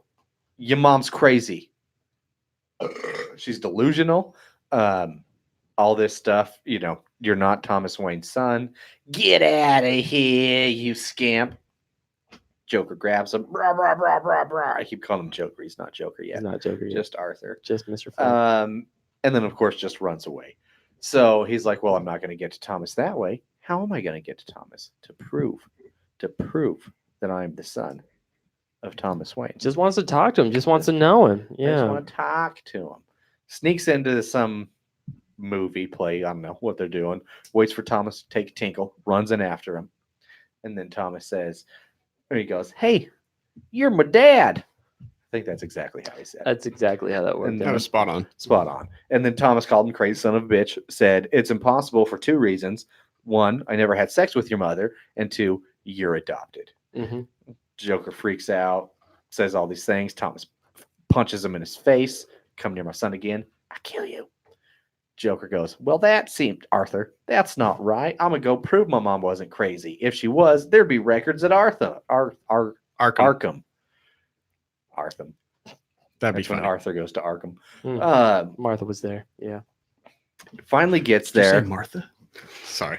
Pretty much is chatting a very weird conversation Mhm. with the administrator. Yeah, Brian Tyree Henry, also who plays the father in Miles Morales' Spider-Man Into the Really? Spider-Verse. Couple nods there. That's So kind of cool. yeah, Brian So Tyree. tell us about that interaction, Vic. That interaction was interesting. He said he was just a file clerk. He had to go back down because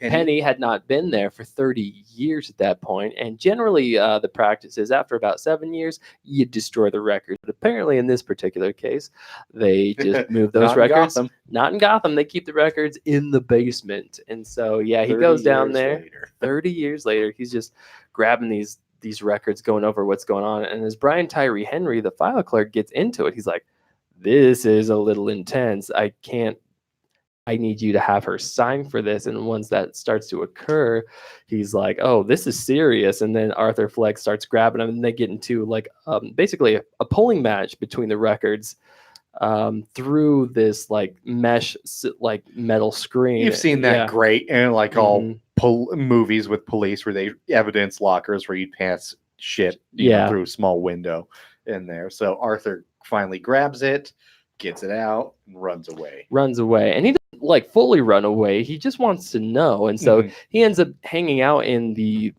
stairwell, like the vestibule of it, and just starts reading like all this information that turns out about to be true. Fucked up shit. I'm adopted. My mom is a narcissistic, delusional person. She watched was- this dude beat the shit out of me and Yeah, chained him to a Radiator. radiator, highly, cracked his head open. yep, highly abused. That's where we get the brain trauma that causes his laughter. Yep. Is inappropriate Yep. stuff. So that's like, holy shit, man. Holy shit. This is man. all true. This is all true. And plus, the amount of trauma that he's experienced, he's definitely got some problems himself. It's because it's genetic and Exact. his environment how has is not it- been conducive. Okay, so that is a problem that I have with it, is because it can't be genetic. Because it's not he's 'Cause he's adopted. not mom. Yeah. So and this So is that what we was- call a big word here, epigenetic factors for sure. And so that's where, since we don't know whom his parents are, there could have been a lot more mental illness behind that, but also his environment was not highly conducive towards his mental stability. Okay.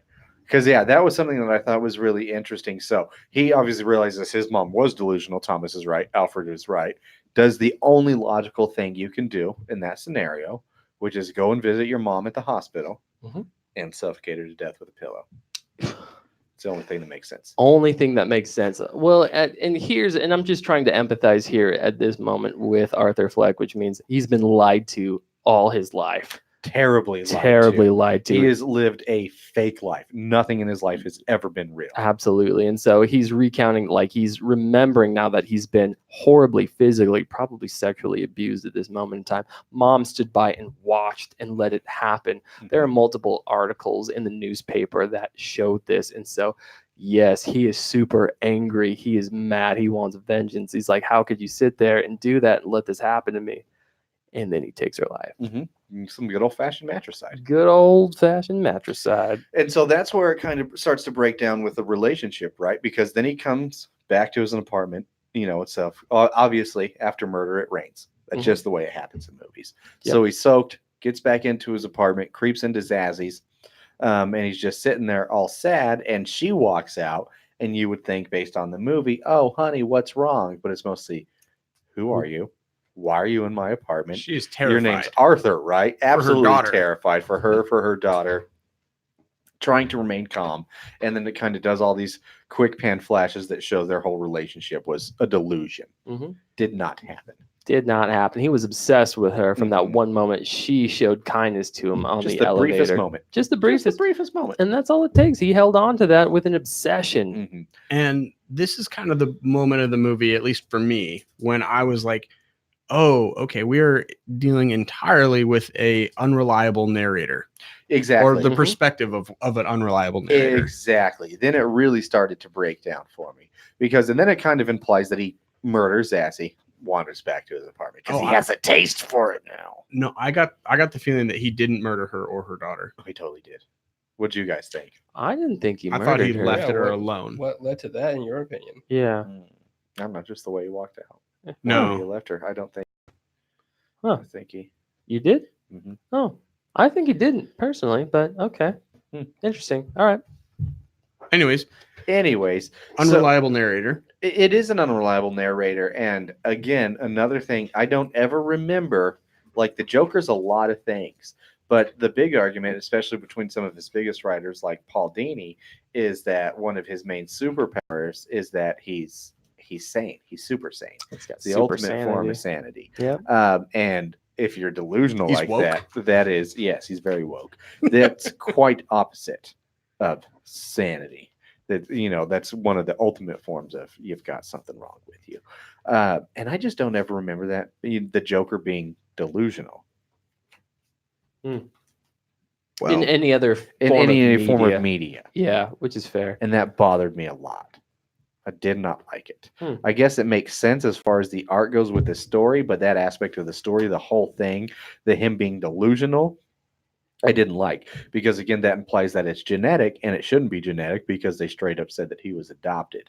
So were there, obviously, I'm sure there were mental illness factors from the family history before that, but not that we know. And I don't think that really lines up with his character. I wish that it wasn't that case, even though they implied he had delusions just from the Murray, whatever his name was, show before that. But I wish it was like he was got the shit beat out of him. It was all this random chaos. Finally decided to defend himself, did some murder, and was like, I like that. That murder thing's fun. Instead of this weird delusional. So life. if you notice about this, the only time that you ever see Arthur Fleck happy is probably one of those moments where he is telling you this story that may be false.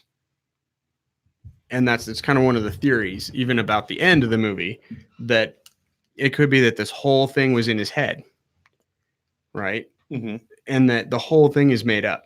Because he's talking at the beginning, and he kind of has this little bit of a flashback, when the social worker asks him, do you remember why you were institutionalized? Do you remember why? And then it just shows him real quick, like, banging his head against the little, window on his padded cell door. So there are theories out there that this whole thing is just in his head. Sure. At least from how the movie ends. Yeah. I hate that. Because it definitely leaves it up to the person watching or viewing the film in terms of the story that they're told. And I hate that. okay, For a movie like this, I just Yeah, it's not Fight Club. That's not how it's supposed to be. 100%. And I think that like it's similar. That not similar. Oh, what do I want to say? I think that there are moments that where he had delusions. I don't think the whole thing was in his head, but Well, I and think, it clearly wasn't, and that was one thing. Well, unless it all was, Well, right? which would be But that's like, intense, yeah. and that's what really kind of had me going at the end, because we see in the first bit where he's sitting next to his mom watching the Murray Alexander show, and transports himself there, right? And then he has that whole moment. That's your first hint of him imagining this better life for himself. And so then after we have some, more trauma happen, he gets a phone call, which is maybe one of the things to me that was an indicator that it was real, because he wasn't in a happy place. He was sad, and he gets a phone call from Murray's people. Oh shit, I skipped a bit. He does It's a okay. stand-up. Murray pretty much is like, hey, check out this stand-up, makes fun of him. Yeah. I thought it was more flattery than being made fun of, but if you're in Arthur's position, I understand how you think it's fun of you. No one's ever Mockery, gave him a especially positive after piece all that. of information his whole life. But then it turns out it was really well received to, and they want to get him on the show. And so then after all this, I was like, well, do they really want to get him on the show? The only motivation that I can see Murray having at that point is like, here's somebody who, obviously bombed, but got up there and did it, and then finished his set and, did whatever. And yeah, I made a little bit of fun of him, but, kudos to the guy that had the courage to go up there in the first place. So I could see Murray trying to like spin it that way. I agree. But Arthur didn't feel that way, right? It obviously really upset him. But I would have think after he got the phone call, if you're somebody trying to do stand-up and you're like, well, if this has to be my gimmick for me to make money doing this, guess we got a new gimmick. That's just me, right? That's the way I would think. But if you're Arthur, it's like, all right, time for somebody to die. Is it going to be me? Is it going to be him? Who knows? So it really was that whole third act. I was like, so is this real? Is this not real? There's a little bit of a physicality moment in there too, where it shows Arthur practicing walking onto the set of the Murray show. I really liked that. And that's kind of where it's revealed that he's going to then off himself on live TV, because he wants his death. I think there's a line in his notebook or whatever that says, I want my death to make more sense than my life. Yep. And sense being CENTS. Yeah. So dollar bill sense sort of thing, which is, that's dark. That particular quote was seen multiple times throughout the film, and so that's also I think in the trailer we even saw that one. Oh yeah, with a glimpse in his notebook. So go ahead. I was just gonna say, before we get to the end, unless you had one last thought on that moment. Okay, cool. We've got another beer here. Oh, let's just finish up the movie and then we'll. Oh, okay. You want to finish up the movie? All right, fine. Letting it breathe a little bit. You do you, man. It's one that needs to warm up. Cool. So don't drink it yet. In so this room, it won't take long. I totally derailed this. I apologize. No, it's okay. It's okay. I'm sure that whole thing can be cut out. Wait, thanks for making Vic do more work. I'm sure he loves it. my favorite. Love you.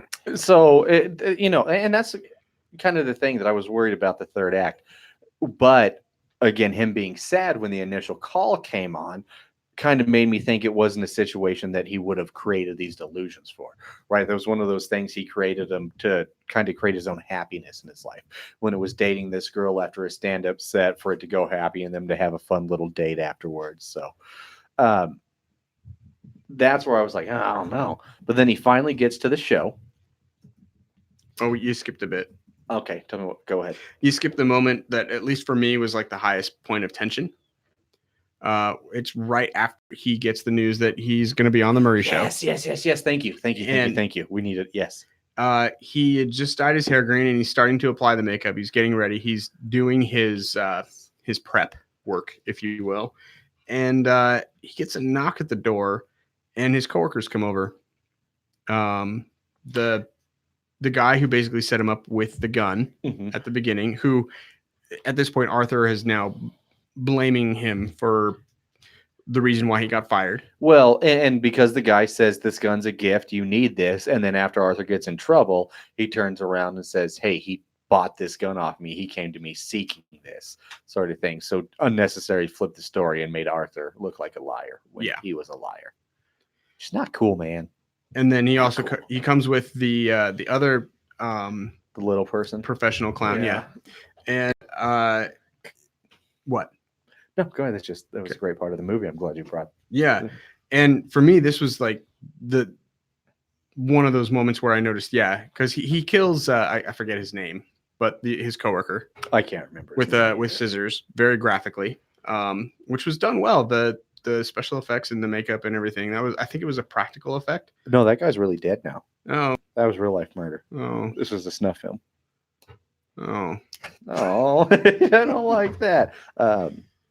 But right after that, the little person is having difficulties leaving. So, right, because Arthur locks him in. He turns around, he's got that high hatch lock on there, so he locks it. With the chain. After he murders it, what's the little person's Gary? That was the little person's name. Looks terrified, and Arthur says, "It's okay, Gary, you can leave. I'm not going to hurt you." Yeah, and then he super goes calm. to leave, and he says, "Don't look, just go." And then Gary gets there, tries to open the door, has the hatch lock up there on the chain. Can't reach it. I should not have laughed as hard as I did during that scene. This poor little person, terrified for his life, just see his friend get murdered. just jumping and has to turn to the man that did the murder. Oh, I laughed too, man. There's that nervous laughter, like when you get kind of like in a confrontational moment or a moment where you feel like you could be scared. Yeah, I laugh sometimes. But then, Arthur, can you get the lock for me? Obviously, he's still terrified because maybe this is the punchline. I can't hit it. He comes over and murders me. Arthur unlocks and says, like, "Thanks for being the only person that was ever nice to me." He lets him go. He's like, "Hey man, hey, I hope you have a better day." Yeah. And then closes the door and says, "Wait, no. You were the only person that's ever been nice to me." And then kisses him on the head. Kisses him on the fucking forehead. And then opens the door and lets him leave. Power so move. Creepy. Power move, man. That was the best part of the whole movie. Dude, when he just leans down and kisses a little man on his forehead after the murder and opens the door to let him out. Oh, Again, shit. Super calm, super in control, because at that point, he's exercised his right to feel power, and this is now a thing for him. But then he finally leaves. He gets his full suit on, makeup, hair's green, does this cool little dance down the stairs, which was interesting because in the beginning of the movie, those were the stairs that he was walking up slowly, super depressed. So now he's at the height of his power and he's doing a little happy dance down the whole thing. Also seen as like a descent into more chaos, into hell for sure. Because then we get the two detectives who were like, "Oh, there was symbology there for sure." Exactly. And then the detectives see him. He runs away, gets on the subway. They're chasing him. He steals a mask. Detective accidentally shoots somebody. Fucking chaos. Chaos. Oh, yeah. The entire subway just jumps these cops because they're like, "No, dude, you just shot somebody. You just killed this. You're dude. completely corrupt." So we ain't going to have that because this is a city that's already dealing with massive corruption. Right. And all these people there's almost like this rally going out because Thomas Wayne's running for mayor, as I'm sure you know because you've seen the movie. So there's this rally that's like, "Fuck you, we're sick of the man, time for the people." Of course, the night of the show. So he runs through that, escapes, and finally gets to the Arthur Murray show. Did you guys see it coming? The fact that he wasn't going to kill himself? Yes. well, yeah. I knew something was going to happen because that was another thing with this that was kind of similar to this. Is another big pull from the Killing Joke was he goes on this talk show, and it wasn't himself that he killed, but essentially he trapped the audience in and gassed them and killed a whole bunch of the audience with it. So I thought there was going to be a twist, right? So let's talk about how they gets there. So he gets out, has his little bit. They talk about some jokes, goes over, but then the interview gets a little weird. Yeah, it goes sideways. The whole thing becomes slanted. And at first he says, I'm not political. Do I look like a clown that would be this political? Mhm.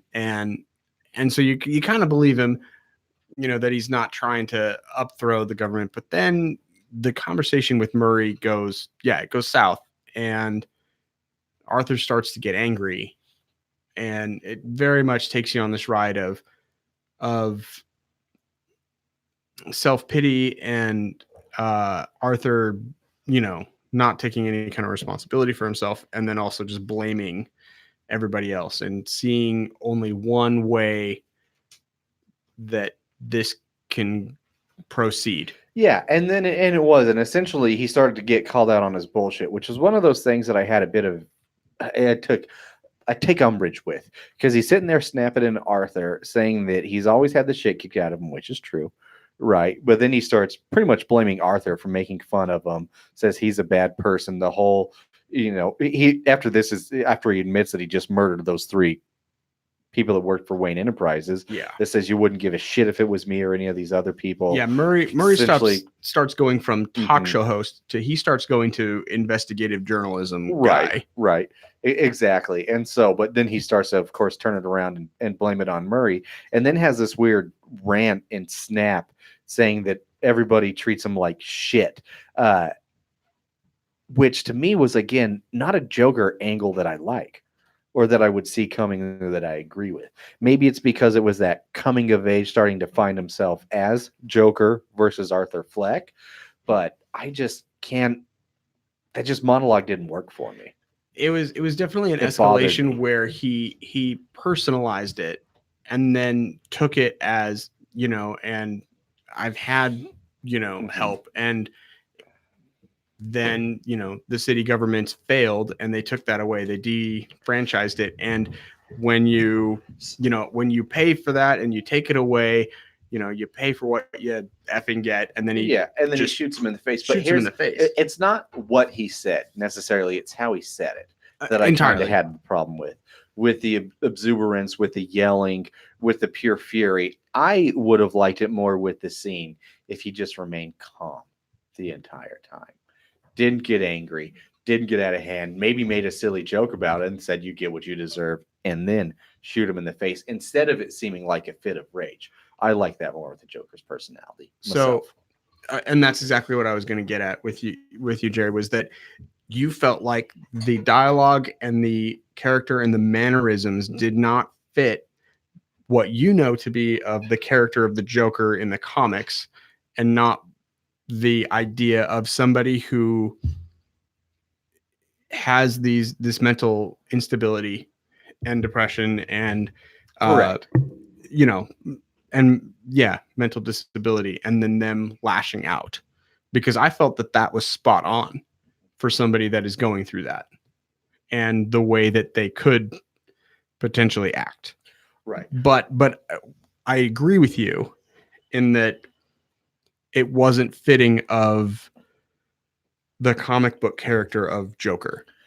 And it is. But again, the only reason why I'll maybe concede to that a little bit is it's the finding himself, the origin of, before he realizes it's more intimidating to stay calm, when he finally stops taking his medication and maybe reaches that higher echelon of That super euphoria. sanity, if we want to go with that argument. Okay. What do you think on that, Vic? No, I think you're right. Yeah, I think he's just finding his moment. And plus, too, I mean, they didn't really talk about this, but it's something I was considering, which is he's coming off a lot of neuroleptics and antipsychotics. A lot, And exactly. so Exactly. He's in withdrawal, in which case your mood and your cognitions fluctuate very heavily during that time. It can be medically dangerous to go off those types of medications. Especially because the social worker said he was on like 7. 7. Yeah. Yep. So you just cold turkey stop taking 7 different high psychological medications all at once.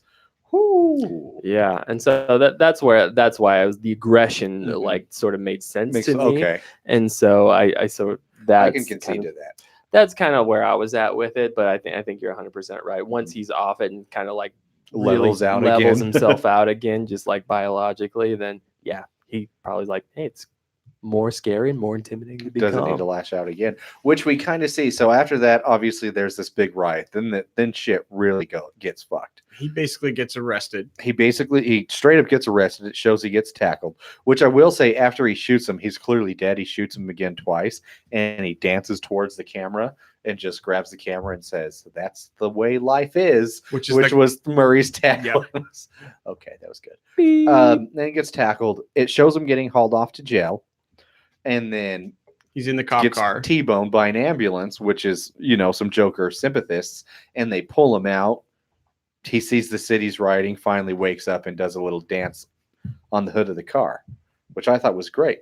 Should have ended the movie right there. That's what I thought. But they decided to fuck it up. Okay, so there is a fuck it up. I'm not defending that part. I'm just saying, he essentially is pulled out. And this is there's like another break in terms of like sanity, because here is where you also see Arthur Flint happy again. Fleck. Happy again. And so there's another belief that, yes, this could be another inconsistency of what actually happened. So that's one of those things. So obviously we see this, and to me it looks like he gets away, right? He's dancing on the cop car, rioted. He would just get his little minions and... Well, he's happy now because he's recognized. He's noticed. Mm-hmm, exactly. But the next scene we see after that is him back and institutionalized, talking to another counselor, psychologist. Before that, the part that they screwed up, that you didn't like, how they kind of tied everything back into the Batverse. Oh, right. So, well, no, this kind of leads up to that. This is not the part that I didn't like. So, okay, so it leads to that, and then we see, coming out of the theater, we see Thomas and Martha Wayne and Bruce. Yeah, leaving the Zorro film. The Zorro film. They're trying to avoid the chaos, so they go down the alley. Some looks like a random person. Yep. Spots him and says, "This is what you get, Thomas. It's all your fault." Quotes the Joker, what Joker said. Just said. Yep. On the Murray show, but right exactly. Before he killed Murray. Clearly inspired by Joker. Guns down Thomas and Martha. No, I did not have a problem with that. Okay. I had a problem with how after that scene, we just get to the Joker back institutionalized, yep. Which to me creates more confusion to the movie, because it's like, okay, did any of this actually happen? Because it looks like you just got away. So how the fuck did you get arrested again, and why are you here? Mm-hmm. Yeah, there's no go to screen and then 2 months later or whatever. Exactly. Nothing. It's just the next thing. And that really bothered me. That's shit storytelling, and that's bad editing. And it fucking took me out of everything. Like, I have a massive problem with how that was handled. Because there was no reason for it. There was no reason for it whatsoever, unless everything we just watched was bullshit. Which is a theory. But I don't think it was, because the final joke, he's just laughing, and the counselor, social worker, I don't know, psychologist, I don't know what you want to call her, says, "What's so funny?" And he goes, "Oh, you wouldn't get it." I like that line, actually. What do you think he's talking about? There's a couple different thoughts in my head about what he's talking about, but I'll keep going, Jerry. Well, that's all. That was the question. It was I said, "What do you think he's talking about?" Which means answer the fucking question, William. I think, or Vic, or Paula, or whoever. Do you guys want to take a stab at this before I go? Go ahead, man. I got nothing. I think he's laughing at the joke that he just brought everyone down, and I'm sure at this point, because he's an unreliable narrator, and he knows that Thomas Wayne is dead, and that Bruce Wayne is there. Now has to live without a father, just like he did. Yeah, I think it's deeper than that. I think it is related to Thomas and Martha being murdered, but I think it's him laughing because he either created the next world's greatest trauma victim or the world's greatest superhero. It's a vigilante, somebody that's going to overcome. He knows he just created a force. Well, and all of his followers too. Like he created a group of people that were willing to sink down to that level where they were, enacting violence in order to. But why the fuck was he there? How did he get there? I just don't like it. I don't like the way it ended. And then after that, it has the laugh and the joke. It obviously shows he walks out of the room, feet are covered in blood. Every step he has a little bloody step there. And then it goes into like like a full Scooby Doo. full fucking Scooby Doo, exactly, just running back and forth between the hallways from, you know, Whirlies. Yeah. exactly. And I didn't like that. It really soured me. Interesting. Yeah.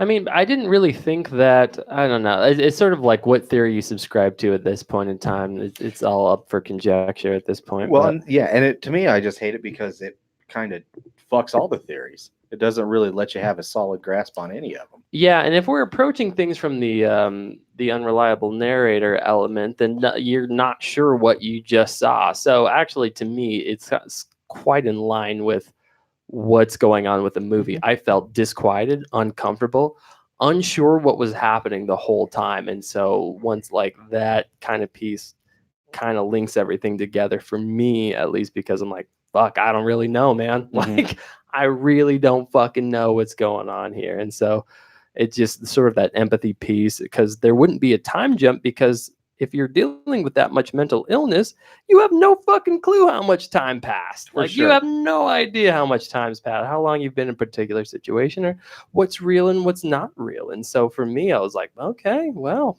it just sort of adds to that piece. So I didn't take up quite as much conflict with the end as you did in that sense, but I definitely see where you're coming from. Sure. I definitely see where you're coming from in that sense. But yeah, that's where I'm at with PK, it. do you have any theories about what happened? What took place? You've been awfully quiet during this whole segment. Paulo looks like he's going to fall asleep. Yeah, He's tired. Oh, that's what's going on. Okay. But do you? I enjoyed it. The ending didn't bother me either. It truly didn't. I thought he accepted. You know, if he did cause a riot, or if it was all in his fucking head, you know, he accepted who he was and what was happening to him, and he embraced the chaos that was surrounding his life. He killed a bitch. Yeah. Next question then. Do you guys think, so they were saying this movie is unrelated to anything else, but with the time frame that it was in, are we thinking that's actually a young Robert Pattinson? And they're going to try to tie this universe to the Batman? I hope not. I would rather the idea that this is standoffish and standalone. And if anything, if there is another Joker, that this Joker inspired him 20, 30 years later. Sure. As, you know, and It's getting a little Red Hood there. a little bit, yeah. But I mean, that the true Joker, the one that battles the Batman, you know, is one that comes from a place of pure insanity.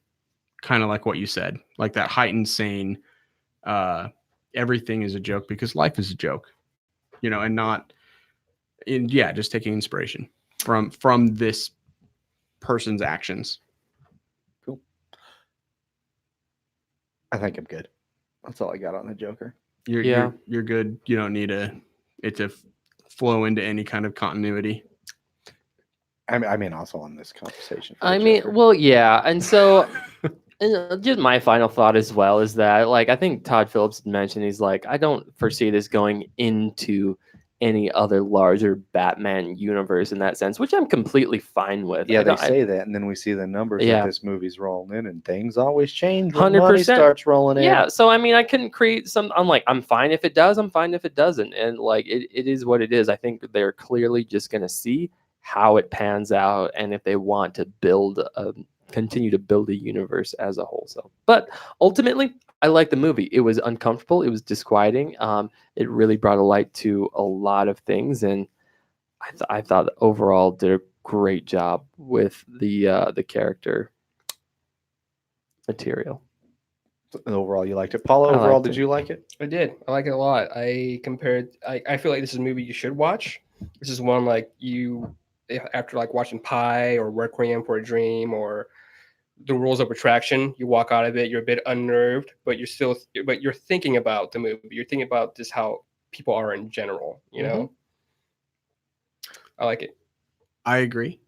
My closing thoughts are kind of something that I sent out Vic and Paula and Jerry earlier in the week, you know, before they saw it, but I had read it, you know, before I saw it as well. Just kind of this idea, was it Paul Dini made a book called Dark Knight: A True Batman Story. It's actually kind of like a memoir that he made about his time working on Batman the Animated Series, and it's a story about how, like, a year into making Batman Animated Series, he got jumped by a street gang and almost killed, like beaten to like an inch of his life. It was bad. And in this book, he, you know, he's talking about his depression and everything that he's kind of going through, and how working on the Batman villains and everybody who you kind of have to internalize in order to really get right. And I think that any of us would say that he 100% got almost all of the villains right on Batman in the Animated Series. So he talks to each one of them, and this whole thing is it's drawn out like a comic book, so it's a pretty easy read. But in it, there's a moment where he talks to Joker specifically, and Joker's giving him crap. He's like, hey, if after you got beaten within an inch of you would have turned to crime, if you would have become more like me, that would have made you more interesting. Right now I find you boring. And Paul Dini's like, you give a lot of permission to the artist, the writers and actors to go to their darkest places, but to go beyond fiction, to embrace anger and cruelty and try to use them to feel powerful. A person can't wind up as anything but lost and unbearably sad. And the Joker just replies with, ha ha ha, that's the joke, old boy. And Paul Dini replies with, oh, I know.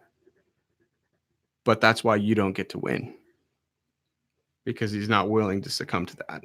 Because every good hero needs a villain, and every villain needs to be beaten. Love it.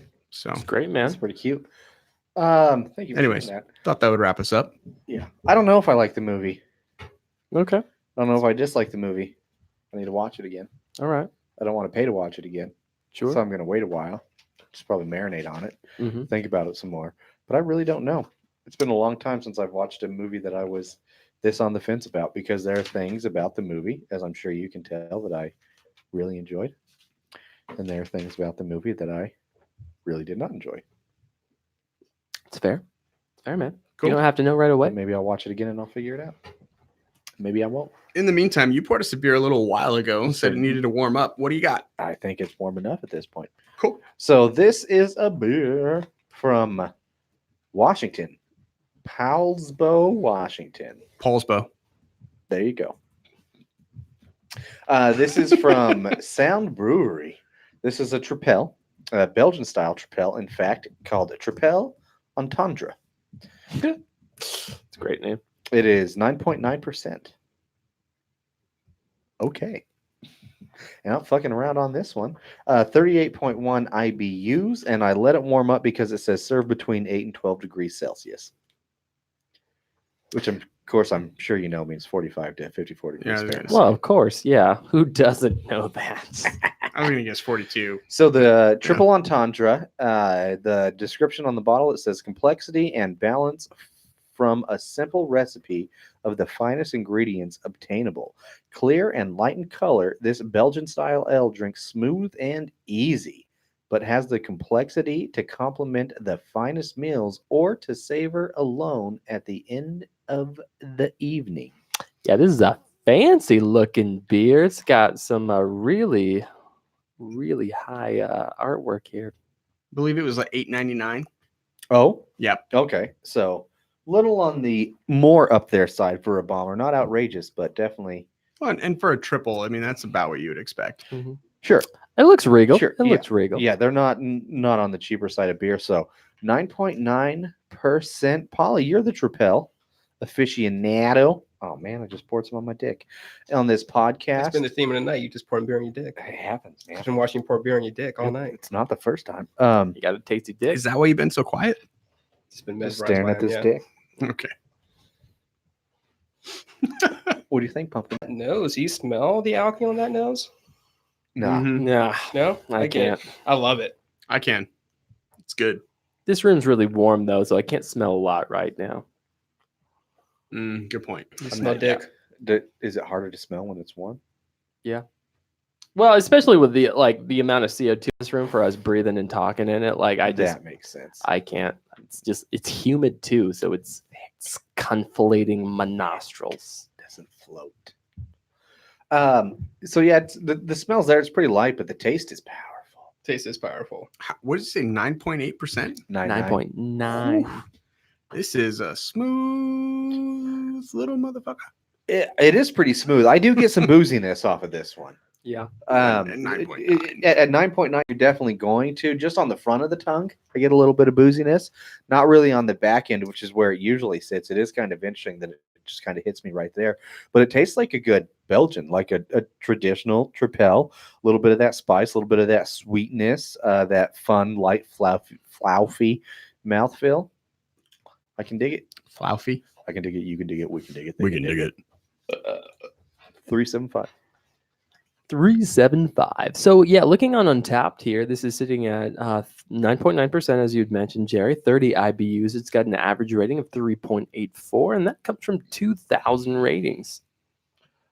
I'd probably put this at a 375 myself. It is a tasty beverage, although I can't get much off the nose. I trust Paula's nose, and I do enjoy this. 375. I'm going to give this a 4. It's golden goodness. All right.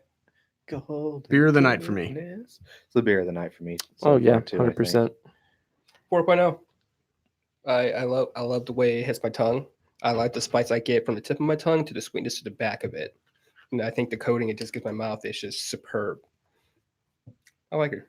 Good. Yeah. Hey, there you go. No, Nice. I really enjoy this. If you guys see the Triple Entendre from Sound Brewery, I highly recommend picking up. Golden goodness indeed. Well said. Pick it up. Really enjoy it. But again, it's hard to have a bad Tripel. What a great old proven phenomenal recipe for a beer. Yeah. Gotta love a Tripel. What a great style. All right. Well, let's kind of start to wrap it up. If you guys don't mind, I'm ready to get out of here. So tell me, what have you been watching, reading, playing, doing, jerking it to, etc. I've been having a lot of Nerf wars with my son. Nice. Nice. You He do had- have an absurd amount of Nerf guns at your house. Sir.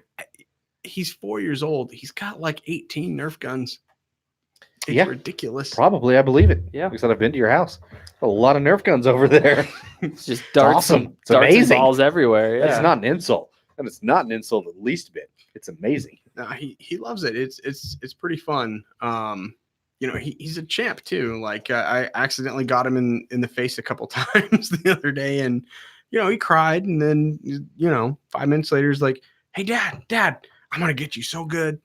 Like it just, I don't know, warms my heart. The other thing I've been doing is I watched the movie yesterday. Ooh, how was it?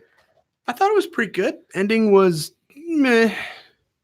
Yeah. Yeah, Mm. but I mean, it was a fun little date night romantic comedy movie kind of a thing, rom-com, and a very interesting premise. So if you're not familiar with it, it's the Beatles have been wiped from existence.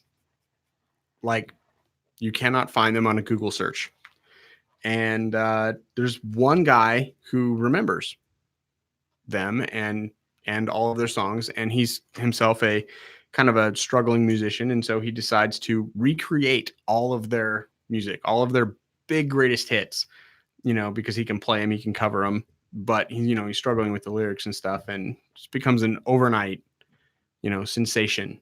So this is that's his story. It's fun. But the lyrics, he changes some of the lyrics? No, Okay. well, one, instead of "Hey Jude," it becomes "Hey Dude." Because he couldn't remember Jude. No, because the music industry today changed it. They forced him to change it instead of "Hey Jude." it Oh, becomes, really? Hey Dude. And they're all like all I behind find that it. interesting. Talk about Yeah. maybe the most absurd premise of all times is that you can't Google the Beatles. Good luck getting rid of that catalog. There are a lot of artists you might be able to wipe from existence.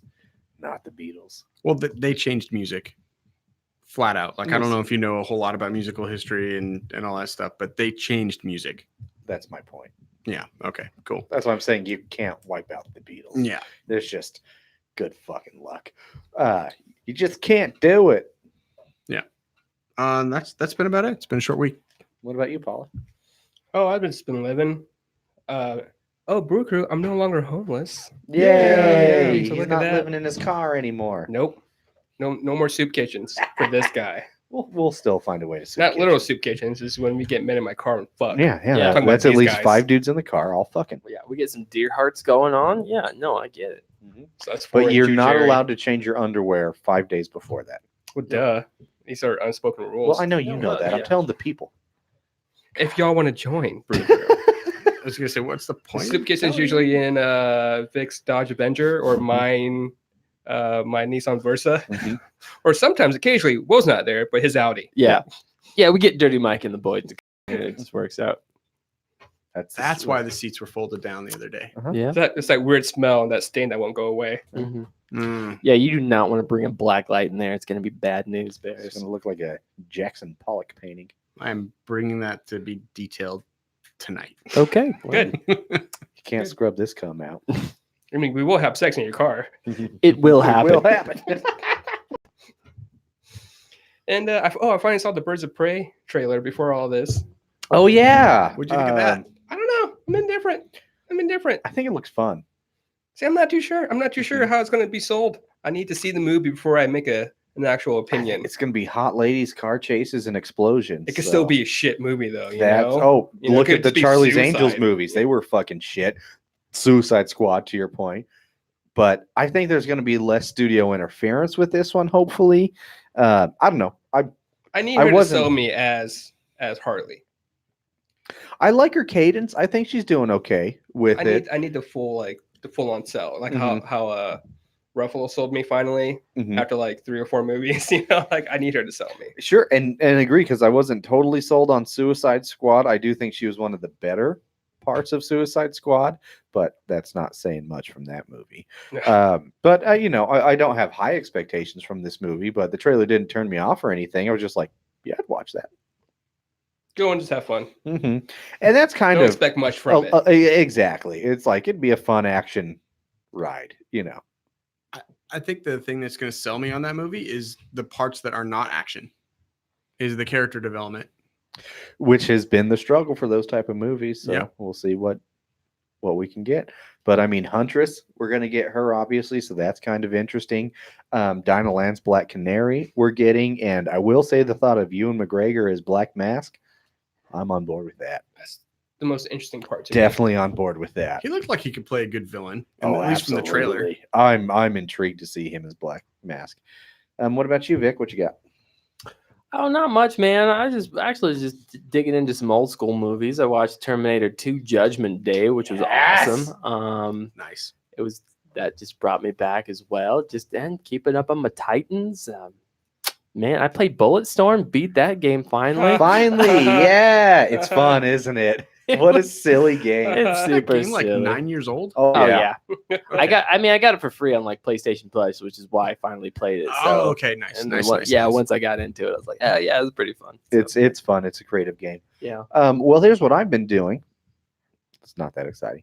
Well, actually, Vic and I last night watched like 3 or 4 episodes of Big Mouth, That's right. season 3. So funny. Yeah, dude. Dude, they took a change on this one. They've made it a little bit more fantastical, like really embrace the fact that they're a cartoon, besides the pushing the boundaries of maybe sexuality or words or certain things you can and can't or should or shouldn't be able to say. It's just the fact that they've gone full on silly with this Oh, one, and it's I bananas. appreciate it so hard. It's Mhm. really made it a little bit more fun. Yeah, Um, good point, man. I watched a lot of wrestling this week. I'm not surprised.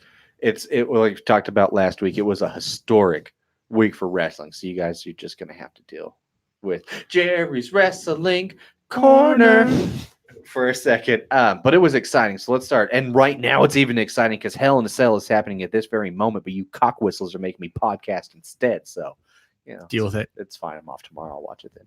Just have to stay off social media. But so we started off with the new season premiere of Raw, which was here's what was fun about this week in wrestling, besides the fact that we made history with a new show, a new Wars. Raw started off great. We got Hulk Hogan, we got Ric Flair, Brock Lesnar came out. A lot of really cool stuff, great quality of matches, almost pay-per-view quality in certain cases. Was there a ton of oiled bodies? Yes, a lot of oiled bodies, but one thing that WWE brought back, which they haven't had in a long time, More oiled bodies? same amount of oiled bodies. Okay. Pyros, though. They haven't had the the pyrotechnics? pyrotechnics in the intros in so long, and it's finally back, and it's so exciting. Things are made so much cooler when shit's on fire. and Yeah. Sparks are flying. Blowing and up. Oh, yeah. It's always way more exciting. And then Wednesday, we had the AEW and NXT. Who got higher ratings, AEW or WWE NXT? How many? Who got more AEW. views? By Got how more many? views. AEW. You're correct. By how many? 20,000. Do you want millions here? It's definitely not millions. 34,322. Close. Okay. 500,000 more viewers. That was way off. So they did really well. So 500,000. Both of these shows had great kickoffs. AEW, I'm pretty excited for. You can definitely tell certain things. Like they also brought into pyrotechnics with their intros, had some really cool ones. They need to figure out certain things. The comparison on this, they launched on the same night, right? No. AEW Wednesday night Dynamite and NXT are the same night. This is NXT's third night being live, but it was the first night AEW and NXT directly went head to head. Okay, so they are going head to head Wednesday. That's Correct. what I wanted to point out. Okay, So that's go the ahead. big deal with Wednesdays is we have the Wednesday night wars now. Yeah. So Keep- AEW is continue. exciting. We had a real big, I guess, to wrestling return. Jack Swagger, now Jack Hager, was a big thing in wrestling, then went to MMA, dominated MMA, and came back. So it was kind of cool. They have a lot of good work. I'm glad they got good ratings. The match quality was really good. The production quality needs work, especially when it goes to cutting and coming back from commercial. And certain camera angles, you can tell WWE kind of wins on that one because, well, they've got a little bit more experience. Did they beat somebody in a wheelchair and then come back to commercial with the special needs fundraising? Not this time. Not this time. Not this time, thankfully. That was a thing that happened, though. Oh, I remember. I was listened to the podcast. I was remember. pretty upset about that. Oh, the sweet irony. That's a callback to episode like 22 or Dude, something long like time. that, I think. And then NXT was really good. I will say the match quality and production quality of NXT, I think, was better. They also had huge returns. Like Finn Balor's been away from WWE for a few months, hasn't been in NXT for years, but he was a big thing of what made that brand what it is. He was one of kind of their champions that people were like, oh my God, look at this guy. Look at the rest of this. So he came back. So that was a big one. And then we had Tommaso Ciampa come back. And if you don't know that name, I get it. You probably don't watch a lot of wrestling. It's fine. But the longest reigning NXT champion of all time, and had to give it up because he broke his neck. So he hasn't been back for like 8 months. That was a huge return. But then we have SmackDown. And this is the Friday night SmackDown. Friday Night SmackDown. They said The Rock and The fucking Rock. Shawn Michaels, The Rock Stone was Cold back, Steve Austin. and he started, and it was pretty cool because he comes out, great promo. Ric God, Flair. it's just like we haven't seen in the longest time. But kind of like this was what was interesting about it. Rather, He was back on the roids again.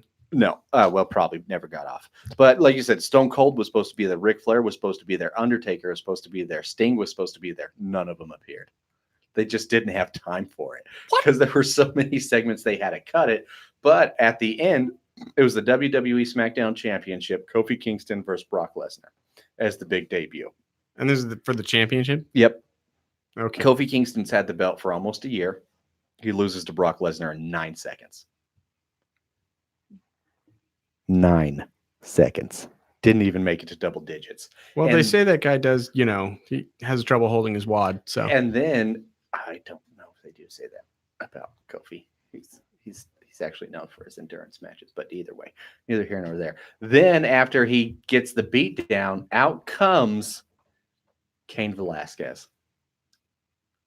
As in Kane? as in no, Cain Velasquez, the UFC fighter who Oh, beat Brock Still Lesnar don't in know like who that is. 45 seconds in the UFC for the heavyweight championship. okay. So it He's took him 5 times longer. He's one of the deadliest UFC heavyweight champions like of all time. and now He's he's the going to be only in person that WWE. annihilated Brock Lesnar, and then he ran out and beat up Brock Lesnar. Contract's not signed. Technically, he's still a free agent, but So he didn't win the belt again just No. because he beat the champ. no, he just ran out and did some fisticuffs to create Technically, some you can drama. you can still in WWE. Just so I'm still on board with all this.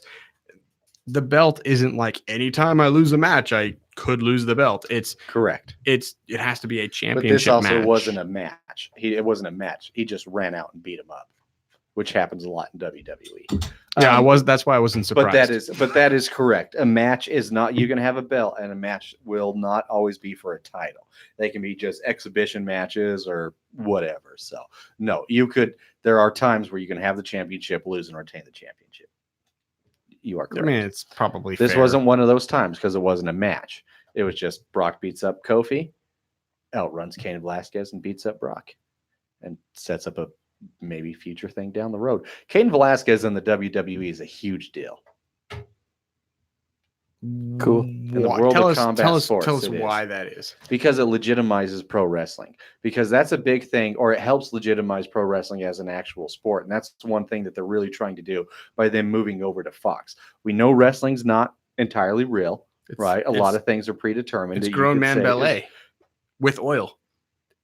You and your oil, bro. Yeah, He just likes to think of giant muscled men being oiled up. I get it. But yeah. that beat the shit out of each other, and so they're trying to give it a true what Fox is trying to do: make wins and losses matter, make championships matter, and try and make some of the wrestling content a little less Scripted?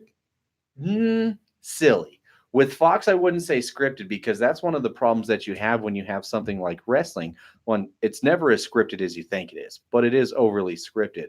And a lot of the reasons they do that, especially something when you're a company like WWE, it's production value. You've got to know when to do your commercials. You've got to know when to do your cuts. You've got to know when to move to this angle over here. And it is frustrating because it does kind of, I think, take away a little bit from what wrestling can be. You shouldn't have to wrestle for the crowd and for the camera, but when you're on that level, you kind of have to. Why not just create more cameras?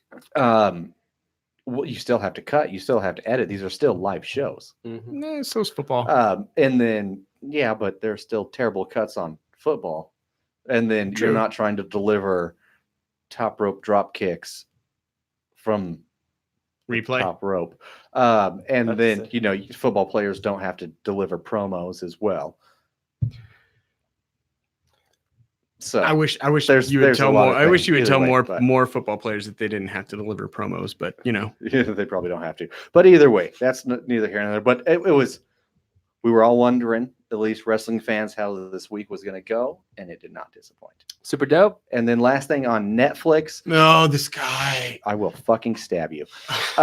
Check out Ryan Hamilton. It was a stand-up I watched. It's called Happy Face. Little less than an hour special.